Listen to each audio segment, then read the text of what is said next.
Hello, everyone. Welcome back to the Erasmus Expeditions. Tonight, we're going to be playing session number 6, I believe. It is indeed 6, of a Dungeons & Dragons 5e campaign that is set in the world of Momentum. Tonight's episode is called Solace, and it's Silence. I am joined by 5 fantastic players, as always, and I absolutely love the way that this setting is shaping up. Under the tutelage of these players, and I just enjoy playing with all of them. So I'm going to pass it over to them in just a second so that they can do their introductions. But before I do so, this is an adult channel. All of these are adult players. So if bad language, mature topics, things of that nature offend you, then this is not the game for you. None of my games are for you, honestly.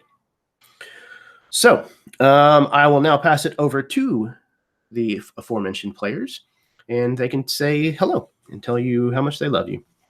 First up, we have Jake. Hey, internets, it's Jake, and I love you this much. It's actually more because you can't see my hands if I go out here. I'm Jake from Mini Terrain Domain. You can find me on Twitch, YouTube. Definitely want to tune in May 12th through the 16th. For the Jasper's Game Week charity stream, where we will be doing 5 days, 40 hours, 15 D&D games, all on the Mini Terrain Domain Twitch channel. And I believe Tuesday afternoon, Jeremy will be DMing a game as one of the games on there, with all the money going to benefit.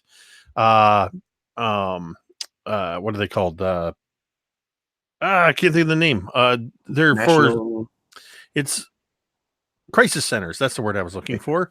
Crisis centers for suicide prevention. And is an organization homegrown here in Michigan, but there are Jasper's Game Day events all over the country. You can go to jaspersgameday.com for more information. And I'm playing Katya Kybrek, a young, fiery Delver dwarf who every day is realizing how much she's gotten in over her head. But since she's literally from hell in the down under, the entire world is over her head. Too true. Next up, we have Alan. Hey everybody, my name's Alan. I run the channel Check for Traps on YouTube there. Live plays. Don't have anything coming up anytime soon. Busy schedule. But I am in a couple of games. I'm in some Jeremy games. I'm going to be in some Lloyd games. Eventually, I'll get back into some Jake games. But otherwise, yes. I am playing Haroon, an elf of the Caldari, who has recently joined this ragtag team of excavators and looking to gain some trust amongst them, and we'll see how that goes. Best of luck. Next up, we have Austin. Hello, I'm Austin. I think love is a strong word, but I have respect for you people out there on the internet, because otherwise you'll dox me. So I don't have any channels to plug. I'm playing Bastarad, who has gone through some shit. He is a Bonekin monk. He is a somewhat recent widower. It's hard to exactly say how it counts, but he's just trying to soldier forward and keep the people he cares about safe, and hopefully not drive them away too quickly. As I said before, good luck. It's not the place that happens a lot, so we'll see how that goes. Next up, we've got Lloyd. Hello, I'm Lloyd. I run the channel YarlDM, where I run a bunch of games. If you want to watch any of those games, you can go to the channel YarlDM. I play Ingrid, who is a priestess, a cleric. Also gone through a lot of shit recently. We all kind of have. And is trying her best to keep this group in together. and cohesive, but that is increasingly difficult. It certainly is a world of difficulties. My games kind of tend to be that anyways, but especially with momentum, it seems. All right, last and certainly not least, we have Jeff.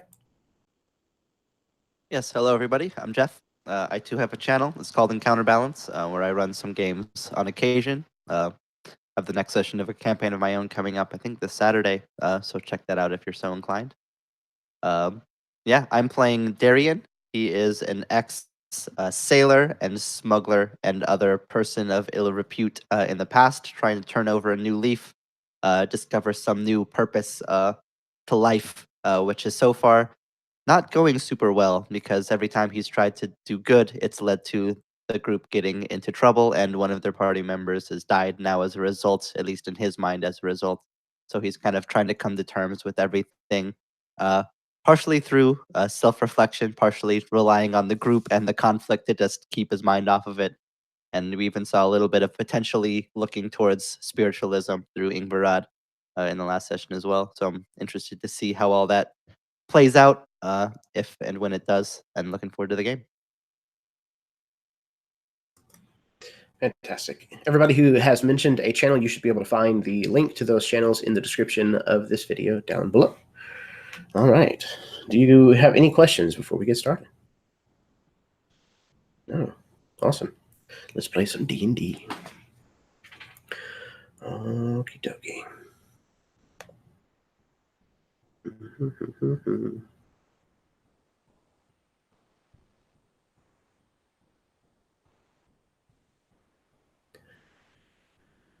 There are many who would say that they fear darkness.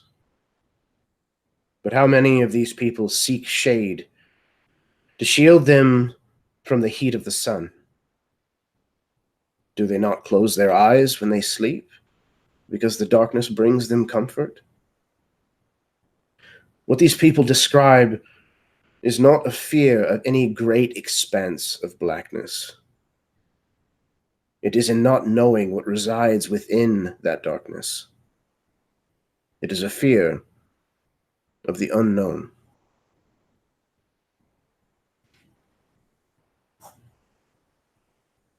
Night is upon you.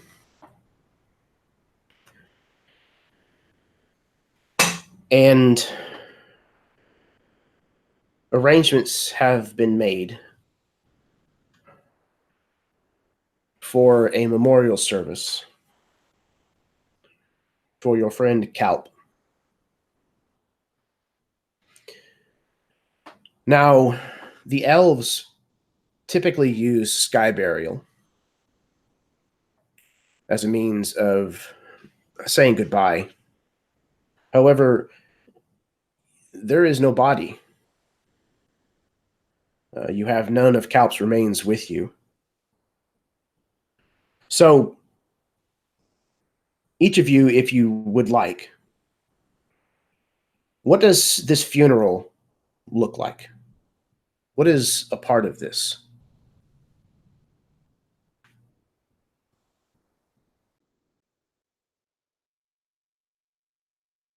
Ingrid would have learned in the past few days a song of the Elves, anything that she could learn in time, and would plan to sing that and then give particular thanks to the Elven god, which is Belorion, I think. Yeah, so she would like sing an Elven song. I've been practicing that, basically like learning it from anyone in town that she could ask. She doesn't know if it's like appropriate or not, but it's like the best that she can manage.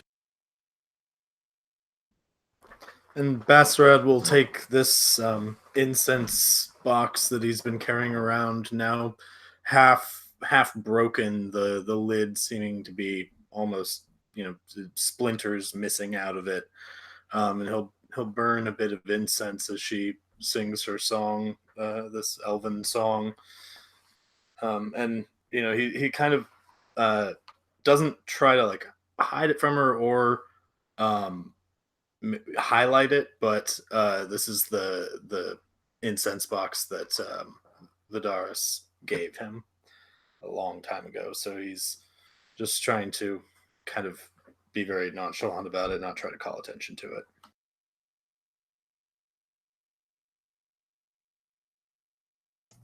I think it's definitely something that she notices, but she probably likewise does not say anything.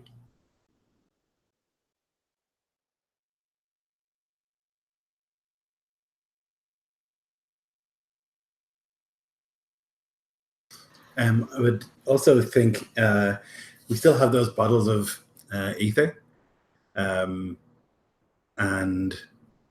it might be like appropriate to like open one and let it waft out to the sky, the way that elves want to ascend, like mix it with the incense or something. I don't know how possible that is, but it's something Ingrid would think. Yeah, absolutely.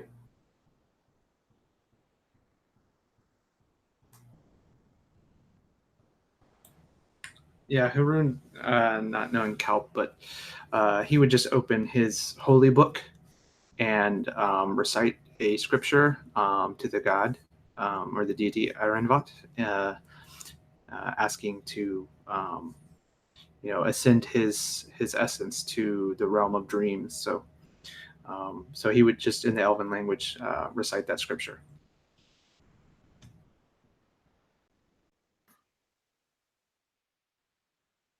I am watching everybody, gauging their reactions. In the Down Under, we don't have funerals. People die all the time. They get snatched from demons, by demons while mining in the literal hell in the underside. It's just the way things are. But up here, there's not demons. There's people killing people. There's monsters that, sure, they're monsters, but they're not demons. There's dangers that I've not seen before. And this funeral is kind of a foreign affair. And I'm just watching what's happening, but I'm also surprised. And you would see Katya kind of reaching up, touching her cheek, and these grimy tears that are streaking her face as she blinks away the tears and kind of in surprise that she's feeling emotion for somebody who passed. And I think there's this moment where I get angry a little bit at the tears, just fighting to understand this feeling. And the shadow starts to waft its way off of the hand that holds the tears. But then I remember one of the last times Kelp and I had a conversation, just the two of us, and he said, you need to learn to control this anger. You need to control the shadow that's in you. And remembering those words, I kind of force that essence, that shadow back so that it recedes. And I go back to observing the others in the ceremony.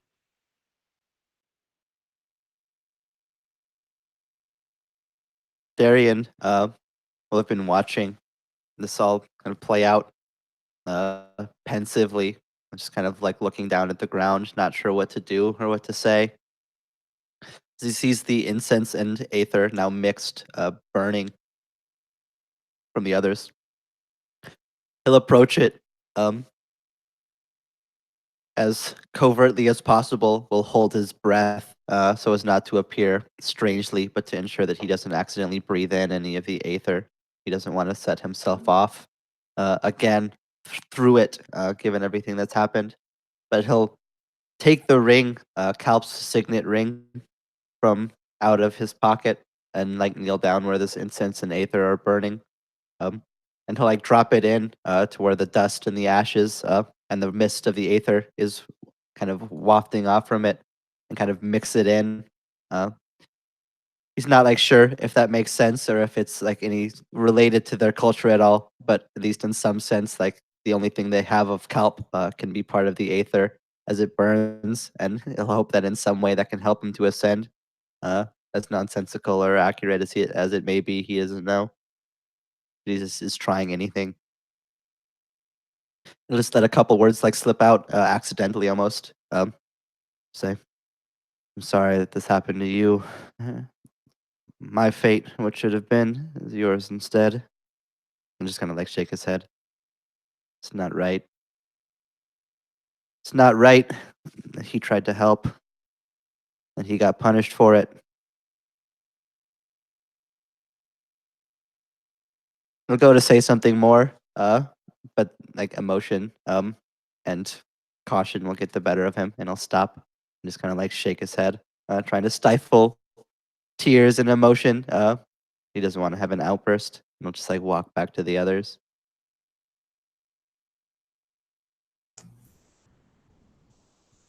So I imagine that this is probably taking place kind of at the base of this structure that was brought into the Barterdom just the day before. It's this piece of vertebrae of Belorion himself taken from the city and brought back here. And even in the 24 hours or so that it's been here, it has already become a shrine. And it is smothered in offerings to Belorion. And especially to Belorion, because Belorion is the god of light. And the sun, the representation of Belorion's presence, especially here in Momentum, is leaving. Normally, the night lasts about 110 days, but there has been no shortage of concerned gossip that this may be the last that you see of the sun. Because the city that lies scattered around the harvest, the Barterdom of Harvest, is the city of Belorion itself, his namesake city that fell from the sky and crashed here. So fearing the worst, this has become a smothered shrine of offerings. And I think that this funeral memorial service is taking place in front of it. And there's no small amount of the denizens of the Barterdom who have turned out for this affair. And also joining you, not only are the Bilge, the Cardinal of the Kalandari, but also, of course, Basterod, your daughter, Vidaris, Ingvarad, your niece. Ever since coming back to the Barterdom, Vidaris has been almost inconsolable. She spends a large percentage of the time crying or in total silence. And the only real dialogue that has been exchanged with her is the amount of guilt that she feels. And she blames herself for Kalp's death. And it's apparent that she still feels the weight of this on her shoulders at this memorial service.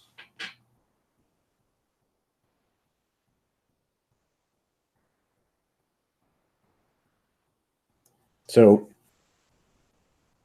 you have said your goodbyes. You have said your words that you hope will ease Kalp's transition into the afterlife.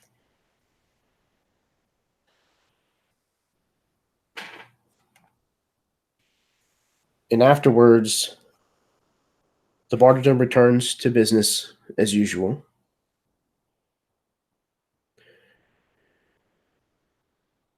One question that I have for all of you is what do you do with the Oracle Owl that Calp had taken a liking to?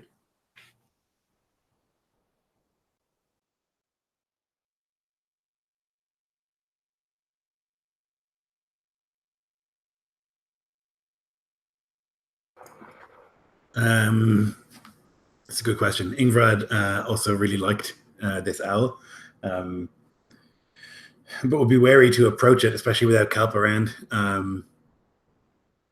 But would want to probably set it free. I don't even know if that's an option, because I don't know what Calp was planning on doing with it. But I think it's unlikely that it would like remain with us.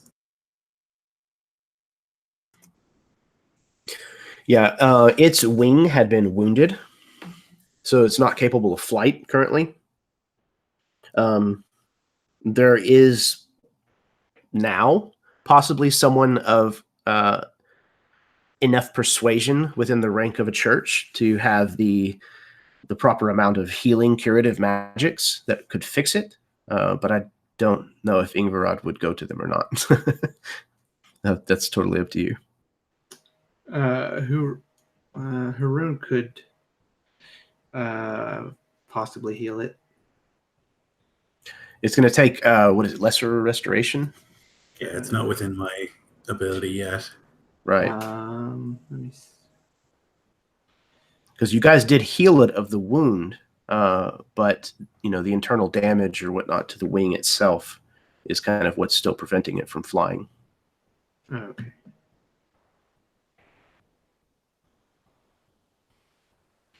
And there is certainly somebody in the Barterdom who would be willing to trade for it. There are people interested in it.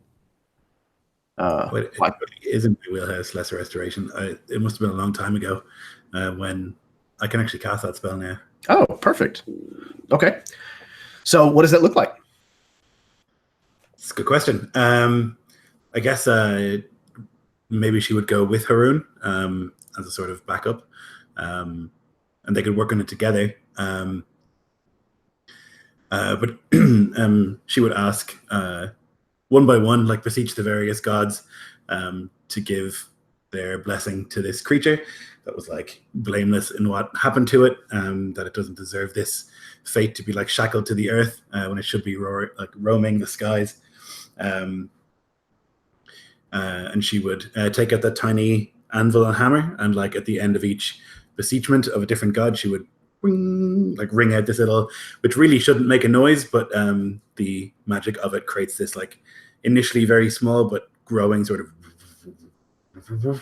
until all of the gods have been beseeched, and then a final like ding, and then as the magic is like unleashed, and hopefully that will fix this owl.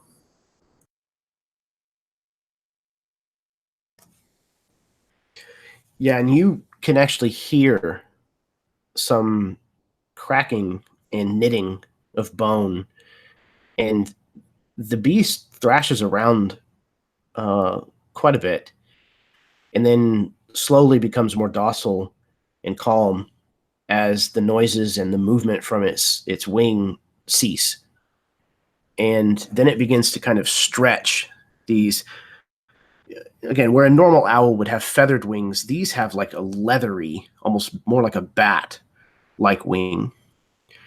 And they stretch, this owl stretches these wings, and you can tell for the first time, can feel the full amount of power kind of restored to it. And it looks to you with these eyes that they look like the sky that is currently above you, this mixture of blues and purples kind of smeared across blackness with these pinpricks of white starlight all throughout its vision. It's unnerving to look into this thing's eyes, though it doesn't seem to have any kind of malice towards you at all. But it regards you for a moment, kind of twisting its head almost 90 degrees to the side, and then extends its wings, takes like 2 or 3 like running steps, and then takes off and disappears into the dark night sky.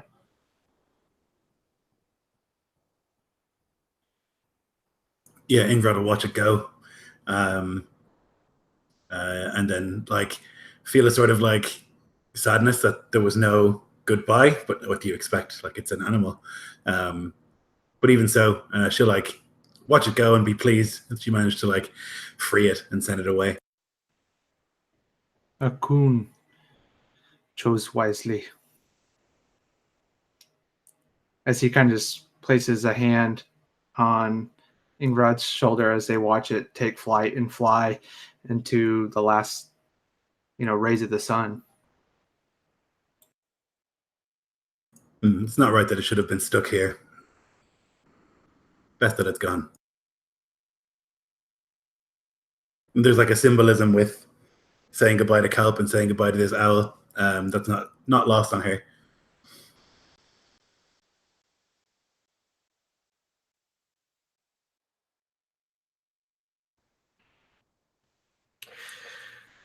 The owl leaves, and as you said, the thought of Kalp's ascendance, you hope,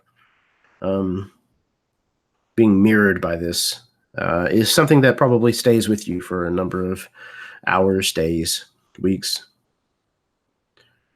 But in the meantime, night has fully set. The elves continue to call their prayer times, most especially during the last moments of daylight. It's not long before you all notice the lack of the sun's warmth. I would say probably within the first 24 hours or so. Things begin to grow a little more quiet, a little more segregated in the town. People seem lost in their own worries, their own concerns. You can hear the calls of the carnage hounds in the city nearby occasionally, but the walls around the Barterdom seem, at least for the time being, to keep them at bay.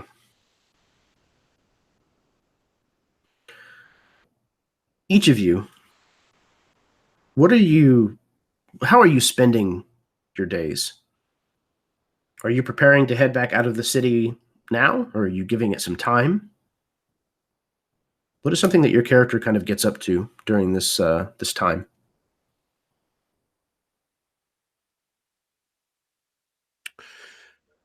I imagine that I am freezing.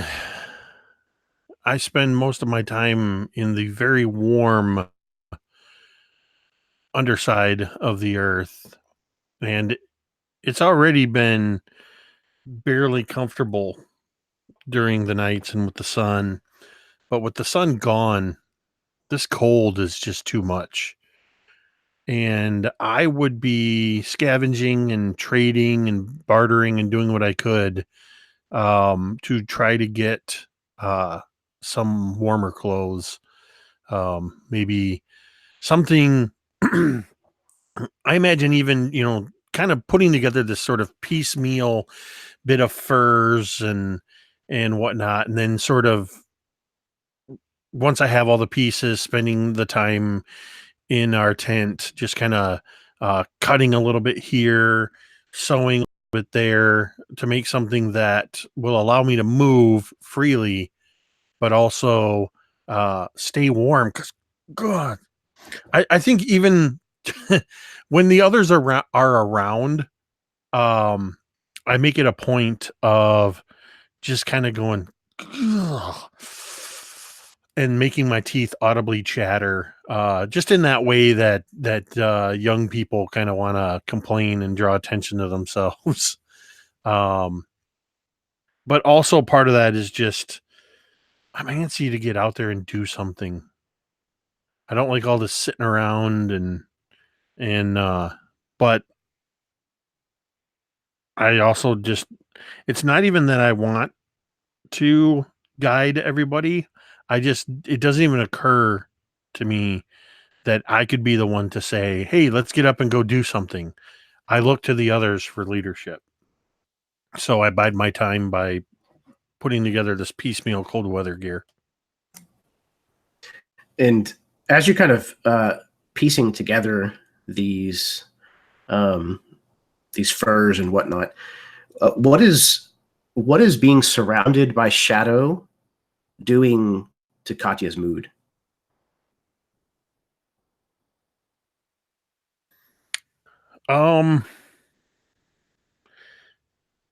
There are times I imagine that I spend brooding silently in the tent, sitting in a deliberately darkened corner, or maybe the corner isn't darkened naturally, but the shadows that are curling out of, just emanating from me, sort of surround me in shadow. So it almost looks like it's just a dark corner of the tent, just fuming silently. And I think more than at any other time, I find myself dwelling on darker memories from my times mining, and maybe even drawn to when I uncovered the shadow that now is a part of me. So I think when spoken to, Katya probably snaps at people in that, just that moody, what? It's very quick tempered, not in any way. I mean, she's already got that kind of nature, but it's just amplified.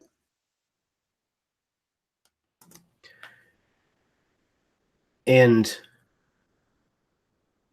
at one point, when you're sitting in one of these quiet corners, just in your contemplative silence, you see a familiar face again. The texturing on the wall takes on the appearance of Belos. His face kind of twisted in a form of agony, the last of his face you saw. And it takes you a long moment to realize that it's just a trick of the eyes.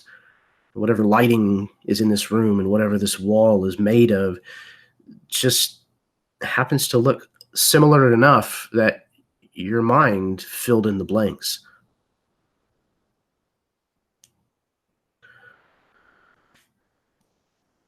Anyone else? I think the darkness that hangs permanently now would particularly be difficult for Darian in this stage. It's almost like a strange symbolism for his own mood, a constant reminder of like the metaphorical darkness of losing Calp and now being stuck here, working for people he doesn't want to work for and trying to kind of figure everything out. The mood outside, the lack of sunlight, the social like segregation and caution that everybody seems to operate with. It like only serves to remind him further of all the struggles that they've had. So he would just try to find, if the rest of the group wasn't ready to go out yet, which he would pretty consistently ask if they were or not. For however many days that they're not, he would just try to find any sort of thing, manual labor, just even if it's just like brutish moving stuff around, just try to find something that he can do with his hands and with his body. Is like any moment that he finds himself sitting around and doing nothing is a moment that like the darkness seems to creep in, both literally and mentally in on him. So he'll just try to like literally just blind himself to his own thoughts with work. And in times where he can't do that, he'll like constantly find places where there are like torches and lamps and stuff to like sit as near possible to them as he can, as if like the light from these lamps would be enough to like ward off the demons in his head and from outside the walls. And what is it that Darian sees that reminds him of the ocean and the fact that it's going to be 110 days at least before he sees it again?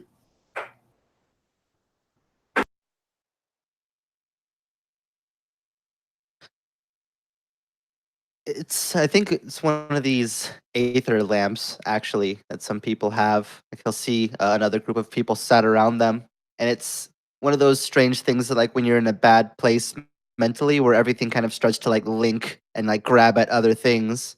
And I'll like see this aether lamp and the people sitting around it like talking, and that'll remind him of the times that he was sitting around with his crew lamps, chatting with them about whatever the next job was going to be, and then that kind of like association of each thing will like kind of chain out. Or first it's the aether lamp and the group, and then it's the ship, and then it's the ocean, and like next thing he knows, like his mind is there. And for like a moment, he can almost see in like the mist of the aether smoke, like the sea spray on a beach.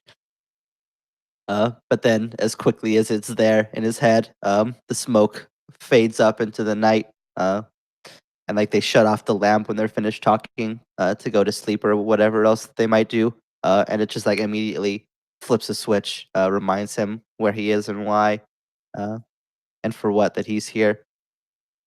It'll immediately take him back from where he was, that like ocean spray that he could almost feel, almost taste for just a second, which he's now denied. Uh, as the lamp is shut off and saved for later use. I imagine that these ether lamps probably don't immediately wink out. It's almost like when you shut off propane in like a lantern, it just kind of slowly dims to like a strong focal point, and then that fades.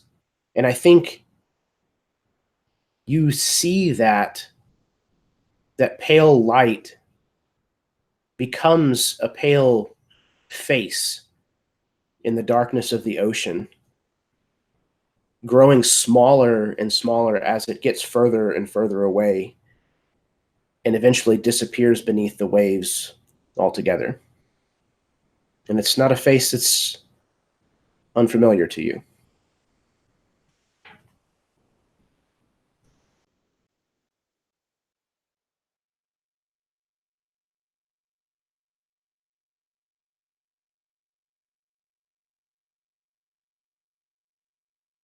Ingrid is going in the other direction, where she's using the time for contemplation and for soul searching, as opposed to trying to not think about anything. She's using this time to actually think about something, and to try and process all of the insanity that's gone on in the last while. And so when she's not like working, which she would be doing, like repairing equipment and sanctifying it and whatnot, she'd be spending a lot of time just like in quiet reflection, trying to think about all of the things that have happened of late. The death of her sister, reuniting with Vidoras, the death of Kalp, realizations of what elves do, I guess, to people with like the ether mutation, and all this sort of stuff. So she would spend a lot of time just thinking about that, and trying to process it. And when it becomes too much to think about, she would switch from sort of thinking to prayer, and asking for guidance.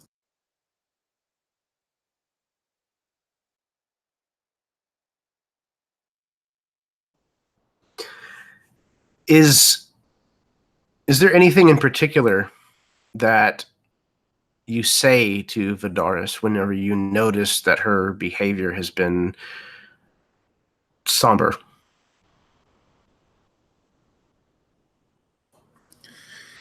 It's tricky because Vidaris turns to her faith for these kind of worries, and it works because the gods are literally real, and she knows that, and they like show their support of Vidaris in giving her magic, and so there's like always a comfort there, and that can be tricky to relate to people who don't have that connection when they're in really big trouble and they're having really difficult times, because you have this, or Ingrid has this safety net that she can always go to.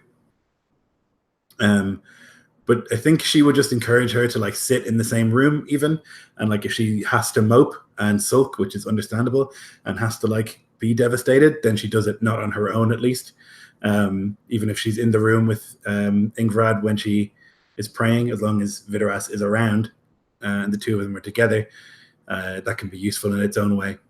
She wouldn't like push, and she wouldn't like hassle her to like get over anything, but as long as they're like at least in sort of closeness, then maybe that will help. And I think it's during one of these sessions of prayer. It may even be at this impromptu shrine that has grown up in the Barterdom. There's been silence that kind of followed your prayer, contemplative thought. And it's broken eventually by Vidaris. And she says, Auntie Ingvarad, can I ask you a question? Of course. Kalp believed in the gods, as do all of us.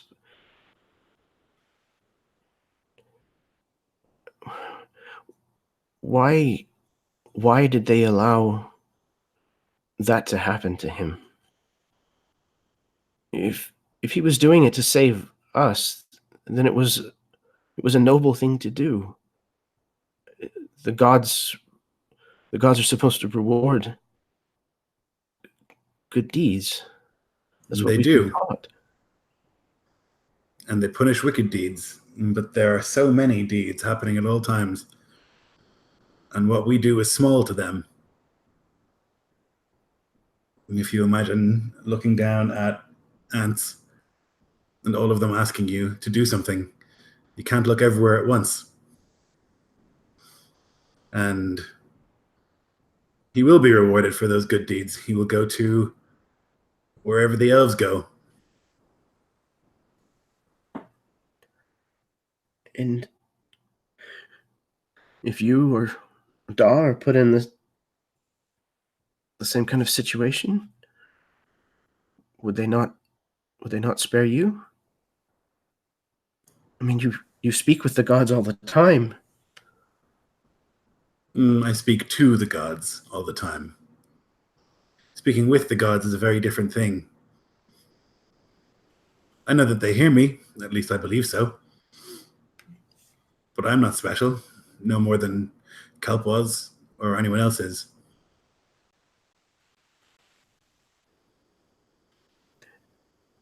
Then if you don't know that they hear you and they don't guarantee that you'll be rewarded, why you pray to them? Ingvarad will smile at that. If I knew that they heard me and I knew that they would reward me, and there is no faith required, then it's not a test ever. If I said, and every time I spoke to them, I got an answer, and every time that I wanted something, I got it, then it's very easy to be a pious person. Do you see? I think so. So the test, the true test is belief itself. That is why they give me these powers, I think. When I don't know the answer, I don't have these kind of conversations with them.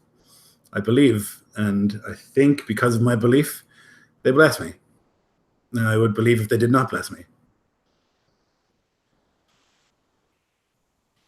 And when it's difficult, particularly when it's difficult, that's when you have to believe all the more. And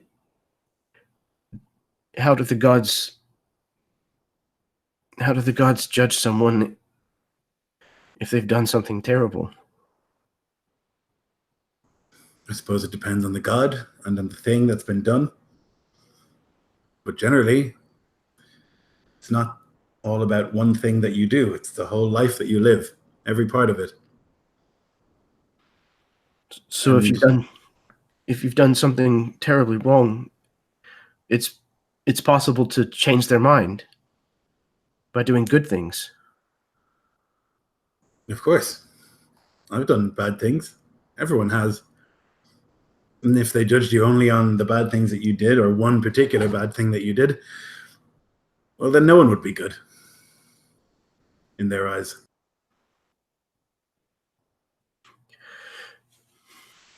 She kind of seems to take a little bit of solace in this. She nods. Thank you, Auntie. There's a great many things that you need to worry about in this world, but how the gods will judge you is not one of them. Most of them like you. Most of them like everyone. And they want to see you succeed. I thought they didn't talk to you. She kind of smiles. Yeah, I hear what I want to hear. And she'll smile back. Excellent.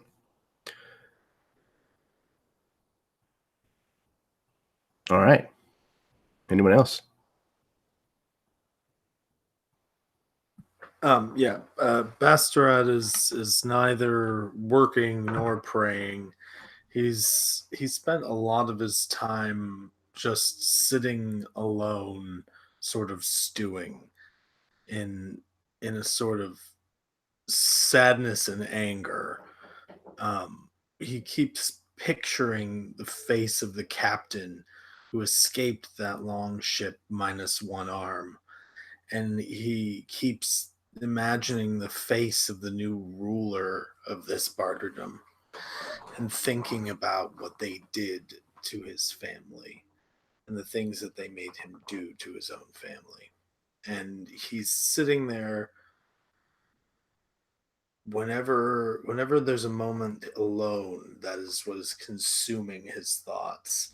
Whenever he sees Vidorus, it sort of fades to the back for the moment, and he tries to again to kind of, as Ingvar did, be with her, and offer her opportunities to reach out, but not press the issue and not say too much to her, letting her sort of deal with this misplaced guilt on her own, at least for a while, after having said his piece about Kalp knowing what he was getting into.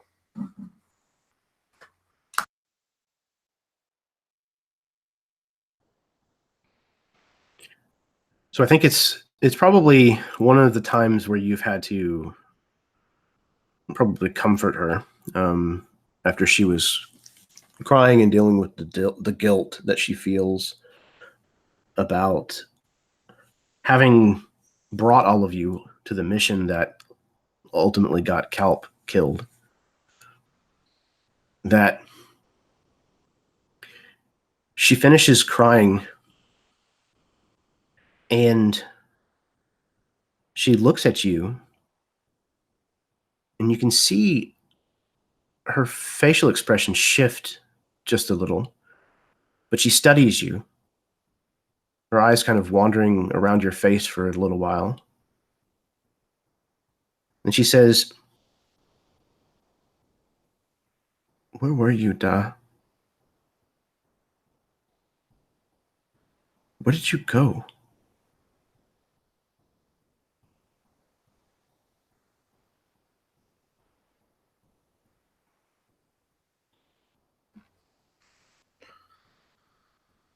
Nowhere worth hearing about. But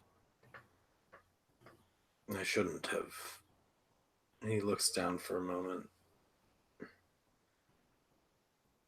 I shouldn't have.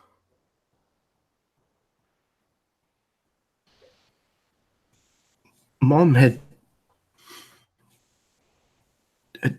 disappeared, died in a way. I was really lost and confused for a long time. I was scared. And then you left too. I was afraid that if I stayed, I would drive you away. I would hurt you somehow. I was so angry after.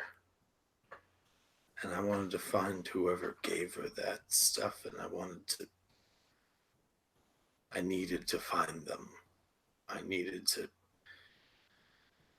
was so angry. And he starts like furrowing his brow a bit, like almost recalling this anger, and his kind of muscles tighten a little, like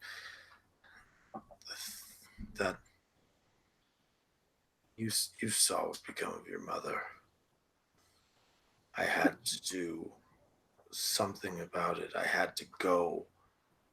And I knew that if I stayed, all of that rage would bottle up, and it would keep coming out at you and at Ingvarad. Every time she stopped, it was nothing but non-stop fights, even for your mother's, well, the service we held when she left. You remember how we screamed at each other? Well, I screamed. I can't remember if Ingvarad did. She was always more level-headed. She screamed after you left. That's like her, isn't it? Always composed until the day after. But even in avoiding hurting me, don't you understand the kind of... Of course I understand. I knew it was wrong, but it was the best choice I had. But that doesn't excuse it. I never should have left. You needed someone there for you. For a long time, I thought that it was my fault. I thought that I had done something that made you not want to be around me anymore. No. Of course not. I know that now. Auntie Ingvarad helped me. She helped me work through a lot of things. But it would have been nice to have you there too, though.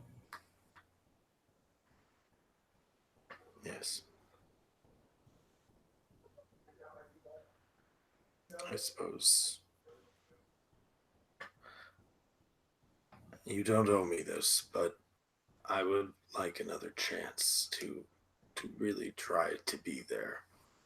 I know you're grown now and it doesn't matter as much, but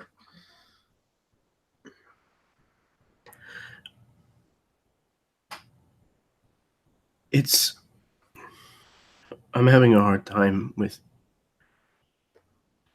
finding Mom. I knew it was going to be hard, but I didn't know it was going to be that hard, you know? And yeah. And then with Cal dying because of me asking all of you to go do this. You can't blame yourself for that. You saw what Cal wore and what Cal carried at his hip. People like this don't expect to live forever. This is the work we do.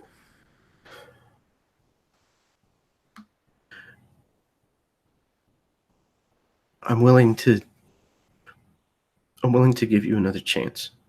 I want to give you another chance. I don't want to be separated again if we don't have to.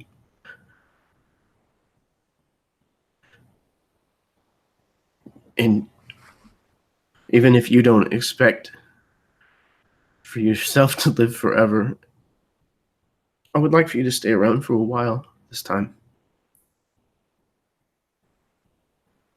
Okay? Okay. So if you're going to be doing more dangerous things, if you're going to be taking on more of these jobs and going back out into that city,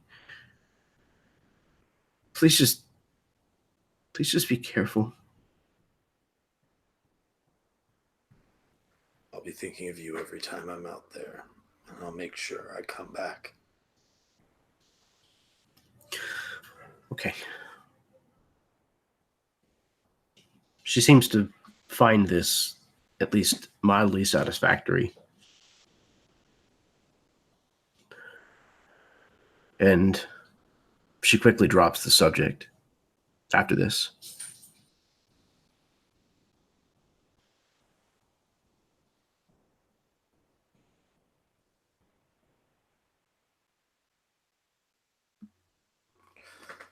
Yeah, Bastrad will return to his quarters shortly after and sort of stew on that as well, intermittently thinking back and forth about his own sort of guilt of leaving and of leaving for sort of a pointless quest because he had no idea where to find whoever may have given his wife ether for the first time, and so it was ultimately just a wasted venture.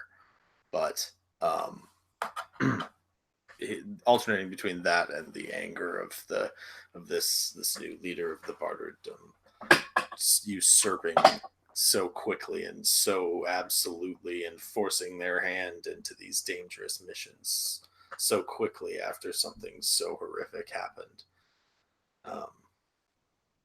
So just stewing on all of that.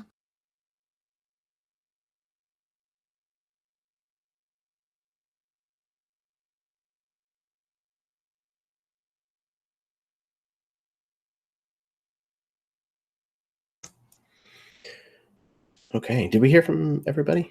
I'm terrible about remembering that. I think I'm the last one. Oh, perfect.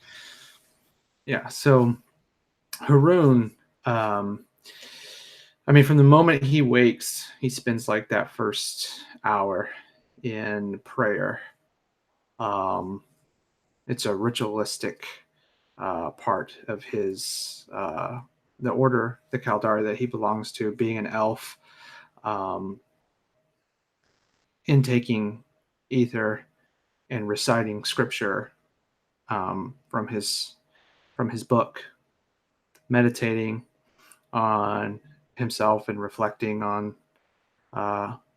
just searching for inner peace. After that, he spends time putting on his suit of chain, his Kalandari tabard, at one time it was probably pristine white with the gold trim, but now it's yellowed with age. The symbol on there has faded and worn. Even though his scabbard no longer holds a sword, he, as a knight, would continue to strap on his sword belt. And he goes out to Barterdom, and he would perform tasks that most likely would be, some would see beneath his station as a knight, but seeking the path of redemption, becoming a hospitaller, he would tend to the sick. He would mend the wounded. He would basically roll up his sleeves, if you would, and get his hands dirty and help push a cart out of a hole in a mud hole or something, right? So he just kind of goes around doing good deeds to try and, in his eyes, be better than the man he was yesterday.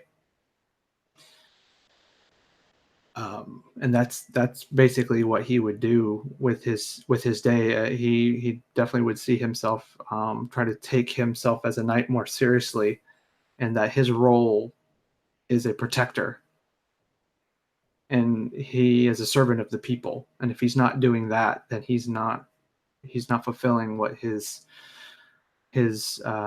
role is in life.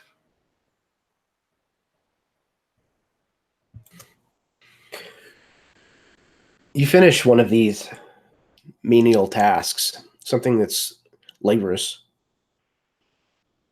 and you look up, and a figure is standing not far away watching you.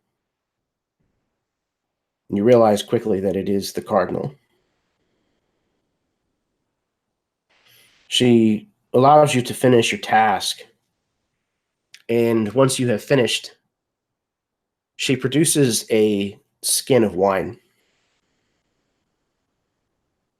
and holds it towards you to beckon you over.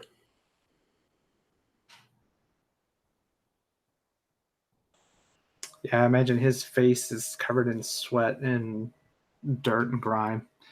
And he kind of stands up and just kind of dusts off his tabard, walks over, grabs the wineskin and just begins to quench his thirst with heavy gulps. She turns and walks slowly with her arms kind of folded behind her back, making it clear that she wishes to walk with you. You walk for a ways before she really says much.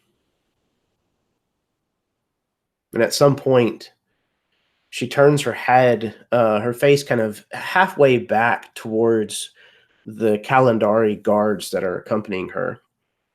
And they come to a stop. And the two of you continue forward, just out of earshot. She says, "What have you learned of this new group?"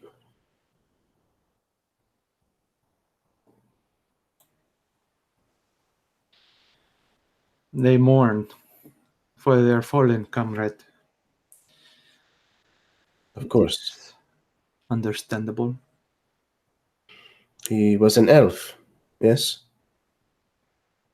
He was. Then I too mourn his passing.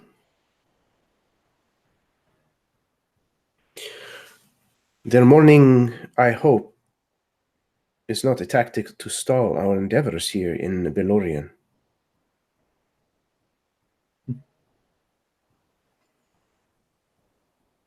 No, I do not think so. Good. There are important matters that need attending to, and they should not be forgotten. They are why we came here in the first place. Belorion himself will not wait forever. Already, she kind of looks over at this, like, towering, like, vertebrae that's standing up in the city, in the Barterdom. They are already taking what does not belong to them. And I am afraid it will be a struggle to get it back under the proper control.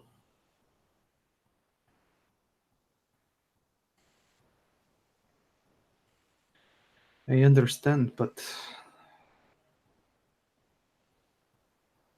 we cannot force our ways on these people. These people are forcing their ways on one of our cities. They pick it apart like vultures or carnage hounds picking at the bones. It is not theirs to eat. It is not theirs to take. It belongs to the elves, belongs to you and me, and the rest of the Kalandari. Perhaps at one time, but look around you. This has not belonged to us for a very long time. To simply claim it because of the past, people have made their lives here.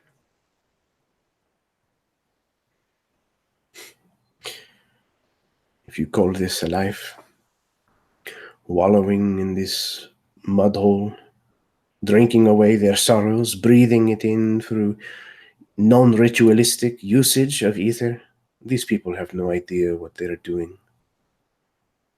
They are people. They live, they breathe, they worship the gods. Does that not make them people?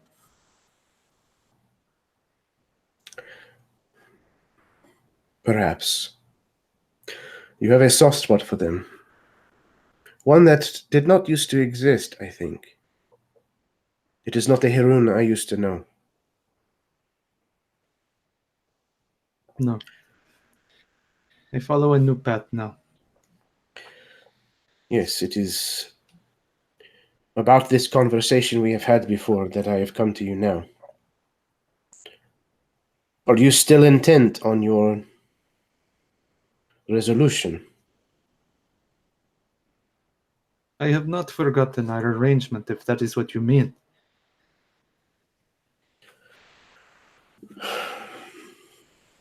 I understand. And As before, I am sorry to hear it. It should be soon, but not before I know the whereabouts of the remains of Belorion. It is paramount. And it is not something I trust to just anyone.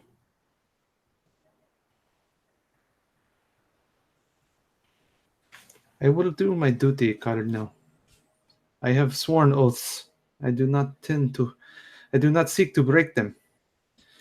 But I will not put the lives of innocents in harm's way to see this to fruition, if that is your wish.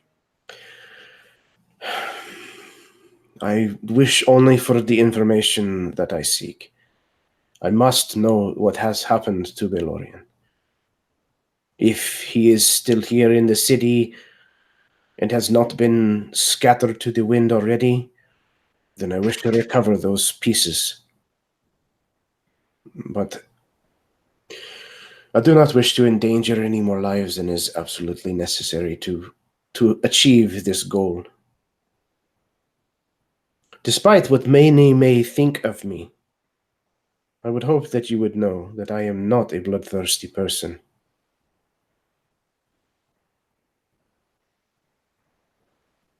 I know you, Cardinal. We have known each other a while.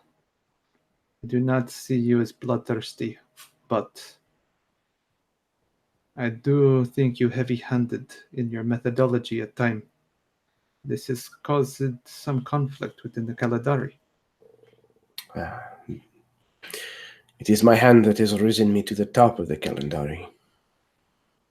Heavy or no.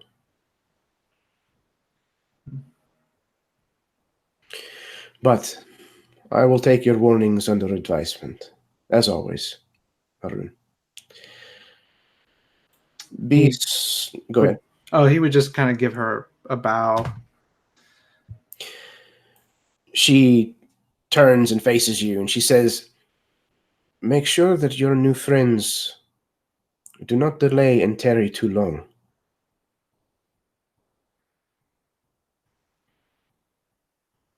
You and your friends have my blessing. The mourning may continue. But once it is over, I expect results." Thank you, Cardinal. She kind of gives you a nod of the head and then leaves.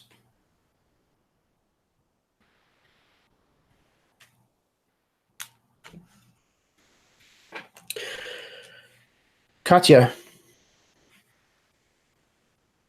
when you're going through and finding the furs and things, you also stumble across several other things of note to kind of catch your attention.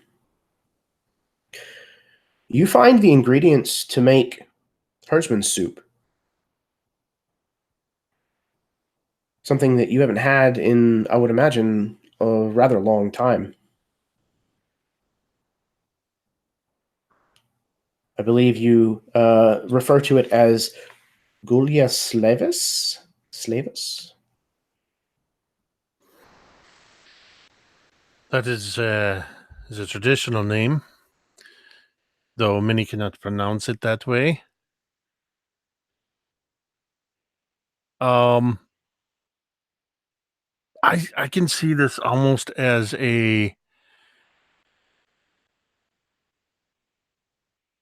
as I'm rooting around looking for this stuff, I catch a hint of not the stew itself, but I catch a hint of the root vegetables that are being used. In particular, that scent of stewing potato and beet, and a little bit of the spices. And I start moving my little dwarven form, just kind of suddenly taken over by the scent, and start moving through the crowd, trying to find where it is. And I would immediately start shifting to trade with or acquire however I can these ingredients to make this stew for myself and my friends. And I imagine if I can acquire everything, there's going to come a point where I'm no longer brooding in shadow, but I'm just outside our tent. I have a fire burning and I have a kettle, and it takes a good few hours to stew this. And you got to add the seasonings at just the right time. And I did the best I could to get the right seasonings. And there's a little bit more turnip in here than I would have preferred.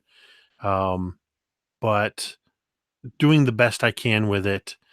And depending on your particular palate, the smell that is outside of our tent for the next few hours is growing increasingly stronger. And it may or may not be a pleasant scent. But nonetheless, when I believe it's ready, I would eagerly serve it up to everyone in our little group.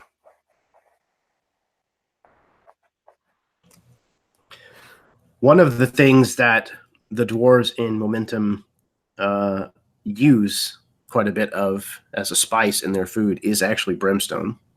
Oh yeah, that was the hardest thing to come by. Yeah, absolutely. And I imagine, if you'll allow it, I did not barter for it. I did not trade for it or whatever. I didn't buy it, but I found trace amounts of it here and there. And it probably took a couple days of finding it here and there, where people were working with it, or somebody that had some, picking up a keg or a container that has some in it, and quickly running over and scraping up what little bit I could into a piece of parchment and folding it up, and later kind of painstakingly sifting out some of the dirt and stuff, because the brimstone is that's the key to a good Gulyaslavas or herdsman soup.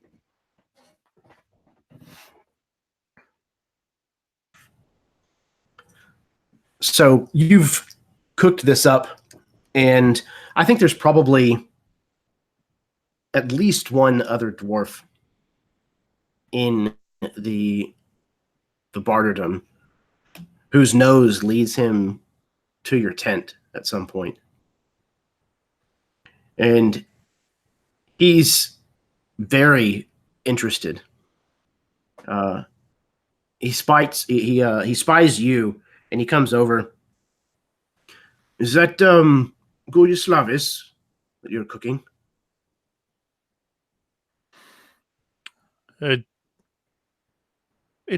It is. You wouldn't happen to want to trade some?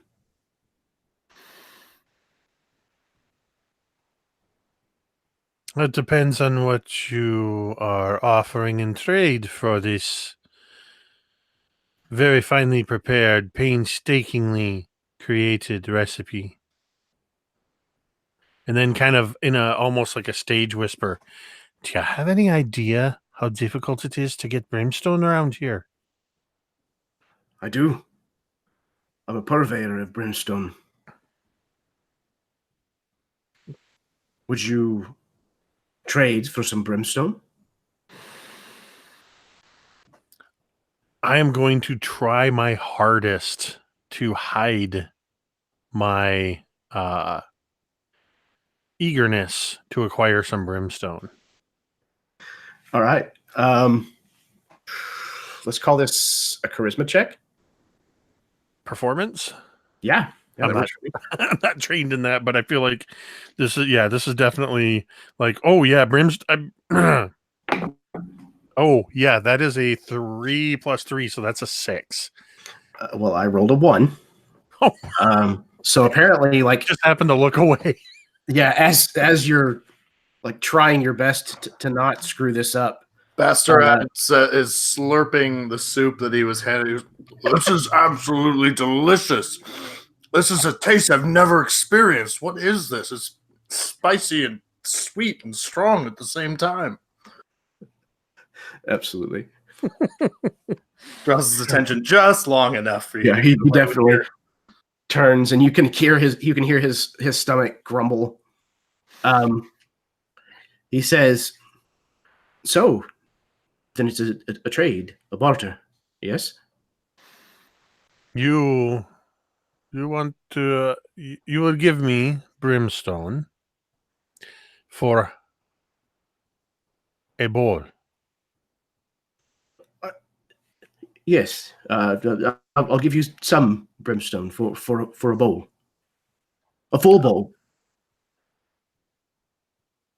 Ingvarad will and assume that like Basterad has like bad wind or something like that because it smells like farts like so strongly, and all these people are like really keen for whatever the hell they're eating, and like doesn't understand. And then she like looks at these two dwarves like trying to make a deal, and they're giving vague amounts, and she just like shakes her head at the weirdness of dwarves, and then we'll walk away again.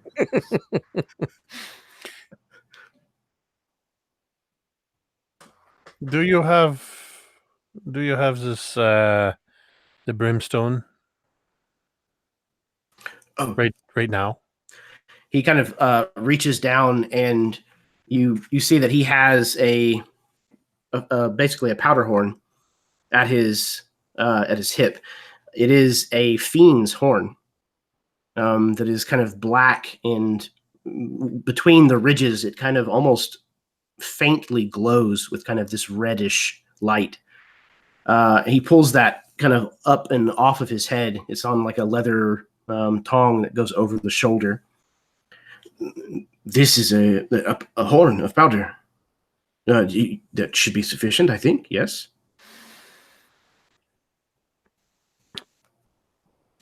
I would like to kind of reach out to the horn just with that look of, may I? And I lick my pinky. This is very much like a drug tasting kind of thing.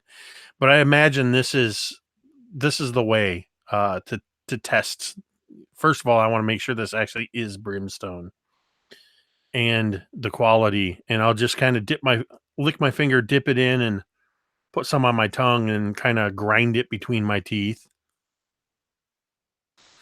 Is it brimstone? It is, yes. I imagine it's somewhere between like a spice, like a very hot spice, and gunpowder, essentially.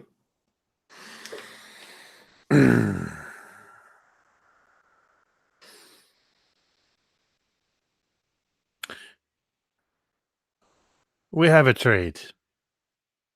And I will grab I'll actually take the bowl that I had been eating out of, and I kind of look around for a minute, and then I just take the corner of one of my furs and just kind of wipe the bowl out a bit. And then everybody knows you want to dig your ladle in deep into the bowl, scoop around, get up as much of the potatoes, and I maybe deliberately put a few extra turnips into his, but I make sure it's a good heaping bowl of herdman stew and hand it over to him. I'll even hand him my spoon. He gleefully accepts the trade and wanders not very far away, basically the first like flat surface that he can put his butt on, and plops himself down and just starts just chowing it down. And he's like laughing hysterically to himself, and just like you can tell he's just thoroughly enjoying the taste of this stuff, just being able to eat it again. Meanwhile, in the tent, other than Bosterod, how and Ingvarad maybe not being as keen, how is this going over with the rest of you?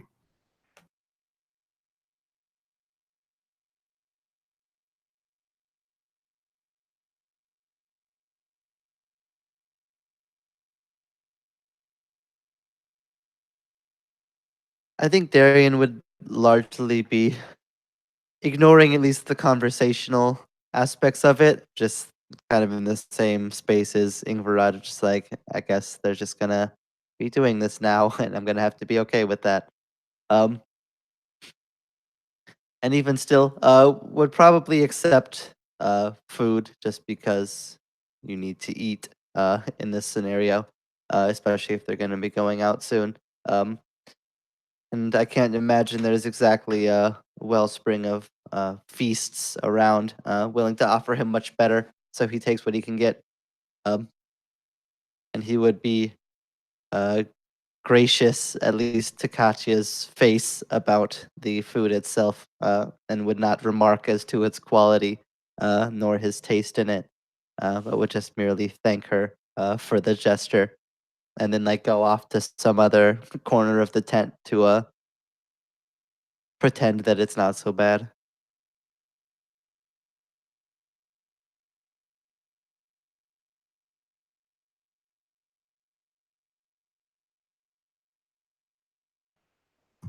Haroon would definitely come back to the tent rather late. Hard day's work done. As he approaches Katya.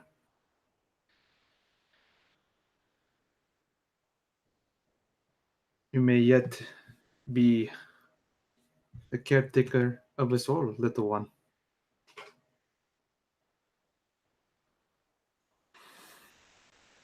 I don't know how often I can make this. This is very difficult to come by, but I tell you, I'm very happy to share this with all of you.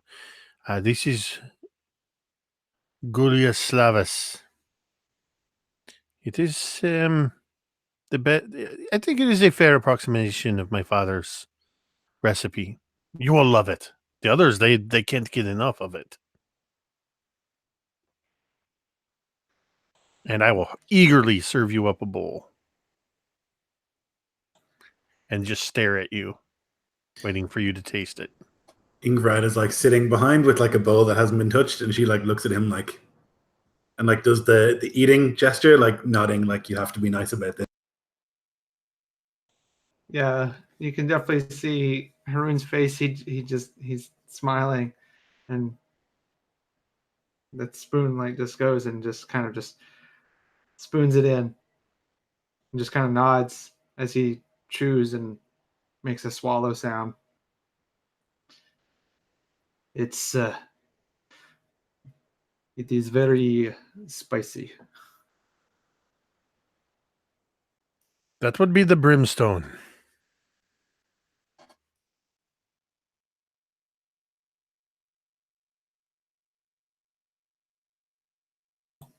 So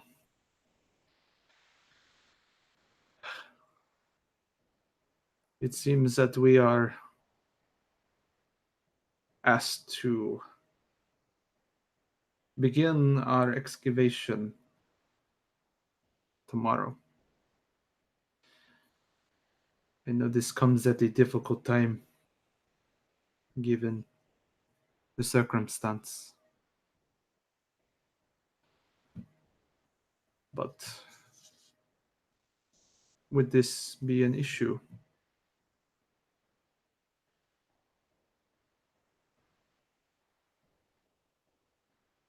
Thank the gods, at least in my case, I'm ready to get out. This place is driving me crazy. The sooner we have something to do, the better.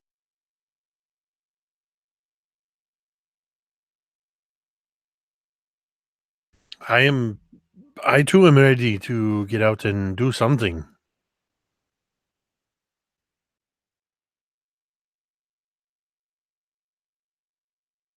I think it would be good for all of us.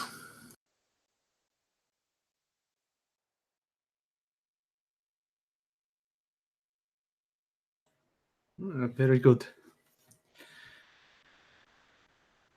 And he would just look over at Basharad, who seems to have an empty bowl at this point, and Haroon would just offer him his bowl. You look like you could use your strength tomorrow. He looks almost suspiciously back at you for a moment, but then sees the bowl in your hands and considers it, and then reaches out. Thank you. You sure you don't want any more of this? It's quite good. I have taken my meal already with the Kalandari, but please. He grows a little cold again when you mention the calendar, but yes, of course. Thank you. Takes the bowl and just continues eating rather greedily.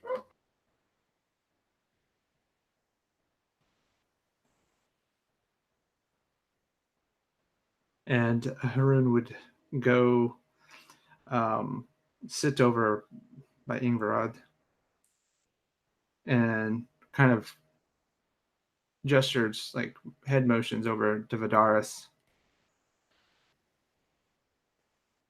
The young one took the death rather hard. She believes it's her fault. She contracted us to go and try and liberate what turned to be her mother, my sister, Bastarad's wife, from an airship. And we found her changed, mutated by ether. Immediately afterwards, Kalp was killed. And that's been hard for all of us, but I think especially for her. She thinks it's her fault. Tried to reassure her that it's not, but she thinks what she wants to think.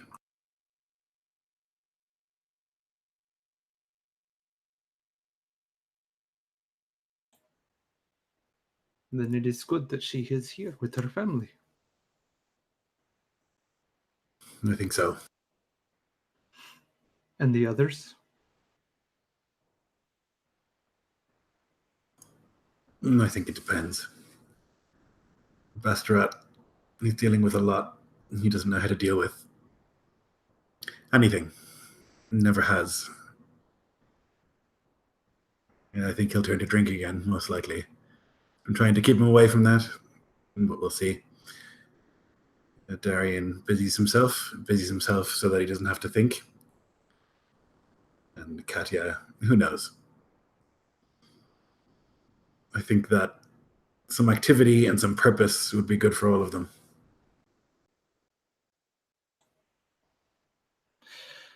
I see Karas's teachings have taken deep root with you.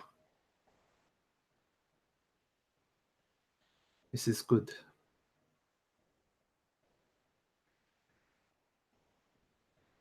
And you would see him reach for his book that he keeps at his side, and he unfastens the lock, and he opens the book to where this folded piece of parchment paper seems to just like a bookmark. And he doesn't unfold it, but he just kind of holds it and looks over to you, Ingvar, and says, "This was the last letter that I ever received from you. But I have kept it always. A reminder.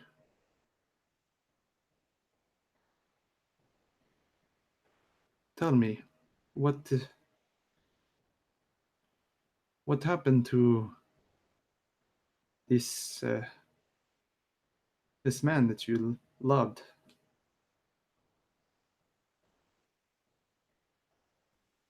Karas?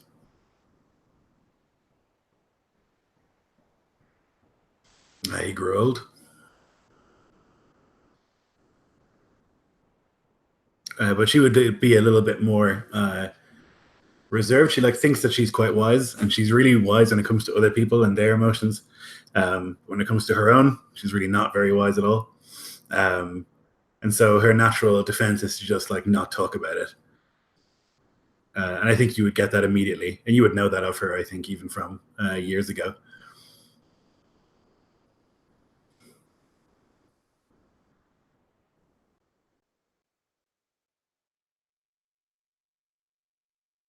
And she would just look with a sort of stony, not mean, but just sort of these are the literal facts, and that is what I want to share with you.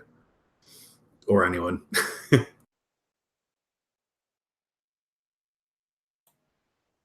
He would just nod, knowing how her stubbornness can be, and how she can close herself off. And so he simply just puts the parchment back and closes the book.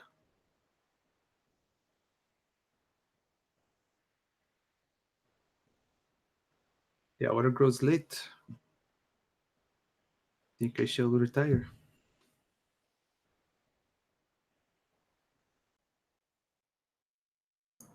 I'll talk about it someday. She'll say kind of as you go to leave, and that's as much as she's capable of, I think.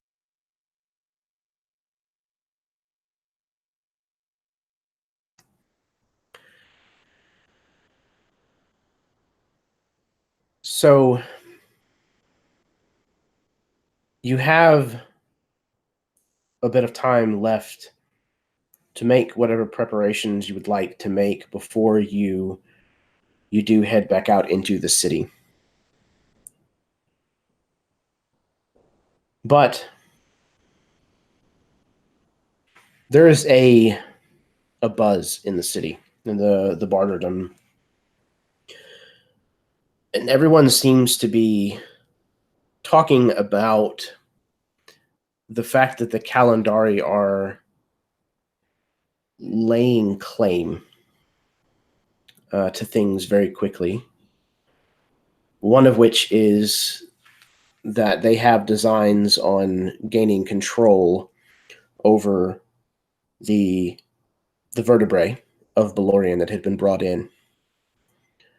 The other is that they seem intent on bringing a structure that is tethered out just on the outskirts of the Barterdom by the roots of this enormous tree that grows on this piece of rock that has floated away from the ground. They intend to try to very carefully, apparently, bring that back to the ground and make that their base of operations.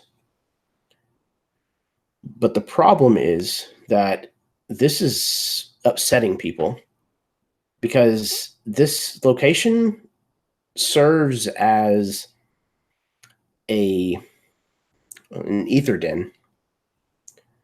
It's this place where the users who are having difficulty with the fact that they've just entered this long night, and maybe just difficulty in their lot in life in general, that it's kind of an overrun situation.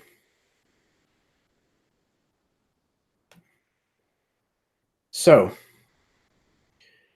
as you guys are, like I said, preparing to head back out into the city, this is all kind of going on in the background. So what I would like from each of you is just any kind of specific things that you are preparing for to head back out into the city. Anything that you're looking for in particular, or what you're readying. And or if you're involved in the conversation about this ether den at all.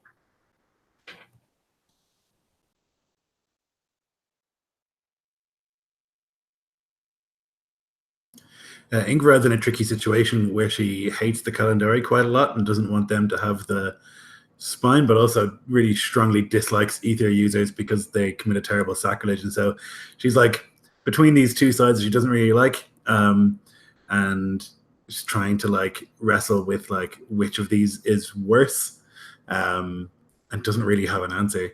I think like when we first started, she would have had the answer, and that was that ether use was the worst possible thing. But I don't think she thinks that anymore. Not in the same way.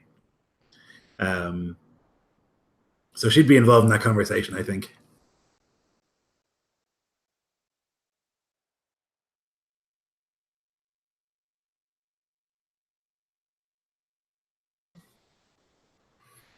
Excellent. Is there anything in particular that you're preparing for heading back out? No, just she would like see to her gear in the same way that she always does. She would spend like the hours leading up to it, enchanting and refocusing her energies into her hammer, as she does basically every time they leave. But beyond that, nothing specific. I think Bastrad would be interested in trying to make sure that he has a number of light sources, since they're going out into a very dark place, and he want I don't know if this would be possible, but if he could try to find, like, maybe perhaps through barter or whatever, some sort of piece of like metal or something, that he could even be like a piece of Colossiah bone that he could sort of shape into like a lantern, with Katya's help, since she is a little more familiar with metalworking, but something that we could have our like lantern in, and then maybe like cover it if need be, something with like a little door. Katya would definitely help with that. Oh yeah, Ingrid as well. That's right. You do metal. Yeah, you're for it. Okay. Both of them would be great at that. So yeah, and he'll just make like a nice design on some bone to put on the outside of it, so that he's contributing. Absolutely. So yeah, you can make this this kind of hooded lantern, and if you'd like, you can actually even make it large enough that you can put some of these what do we call them? Sun lamps, sun lanterns. Last time, where some of the religious types here in the Barterdom had absorbed as much of the sunlight as possible before it faded, and put it into these jars. So there's at least one like tent store, if you will, this kind of tradesman's shop that contains this myriad of the colors of sunset. So all of these jars are kind of arranged on the shelves, and like it's just this glowing tent, and it has purples and pinks and oranges, of all varying different hues. And there's still plenty of them at the time, but you know that over time that they do tend to fade, and they get snatched up quickly. I think part of our payment was to get some of these sun lamps from the Kalandari, right? I think so. Yeah. I think so, yeah. I don't remember if we did discuss an amount, but we'll say... Yeah, it came up and we bartered for more, and then it ended up to be like one every week between a lot of us or something. Does that sound familiar to people? Yeah, that sounds like it. Yeah, that sounds really familiar. Yeah. Okay. Yeah, I just remember it was one like for the group and not per person was like one of the stipulations, but I think otherwise that was about correct. I thought we argued our way up to 2 per week, but I could be wrong about that. We may have started at 2 per week. That also sounds fine. So they will procure those for you, and basically whatever color you wish them to be. Personally, I'd want to get one like bright mid-morning sunlight, and one of like a late evening, something like that, a little softer, something that we could still kind of creep around with a little bit, that wouldn't be quite as light pollution-y. Perfect. Yeah. So so you'll have one that's dusk, essentially, and then one that is mid morning.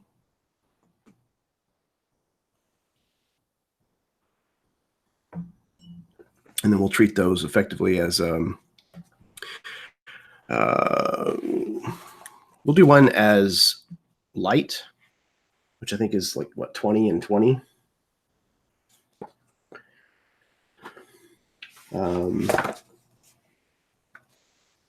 Let's say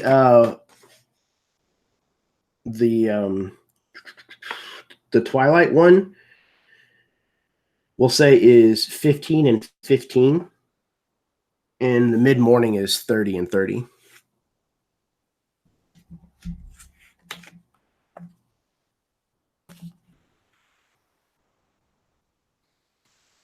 Okay. Yeah, I would imagine Haroon would be part of the conversation too. Like perhaps he would see like maybe two of the Kalandari getting into heated discussion with some of these ether users, and he would kind of step in between and push back on the Kalandari. You are to maintain the peace, but you cannot draw blood. Kind of gesturing them to keep their swords sheathed. They level their masked faces towards you. You can judge the way that they narrow their eyes at you. One of them begins to speak. And who is it exactly that you think you... And the other one kind of like elbows him, and it stifles his racket. And they kind of look at one another for a moment and then turn to you and nod their heads. As you say.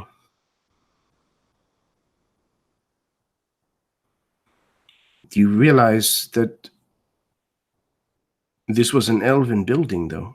Yes? It was an elven building. And it will be once again, I think. Perhaps.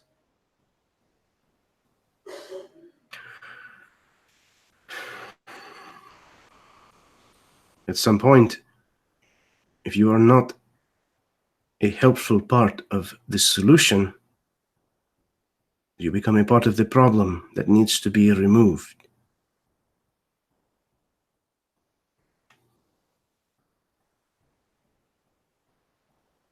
But for now, we will leave these people in peace. We have enough to handle, no? One of them kind of like raises their hand dismissively, and they turn and walk away. You can see, like, during that time, he kind of, was holding a posture of authority. But as they leave, he kind of, like, exhales, his hand kind of, like, trembling on his warhammer, hoping that it would not come to blows. I'm thankful that it did not. Is there anything that you are preparing for the voyage? No, I think he would have everything that he would need on him.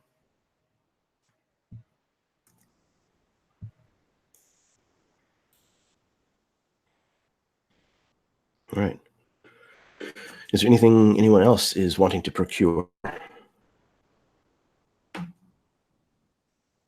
I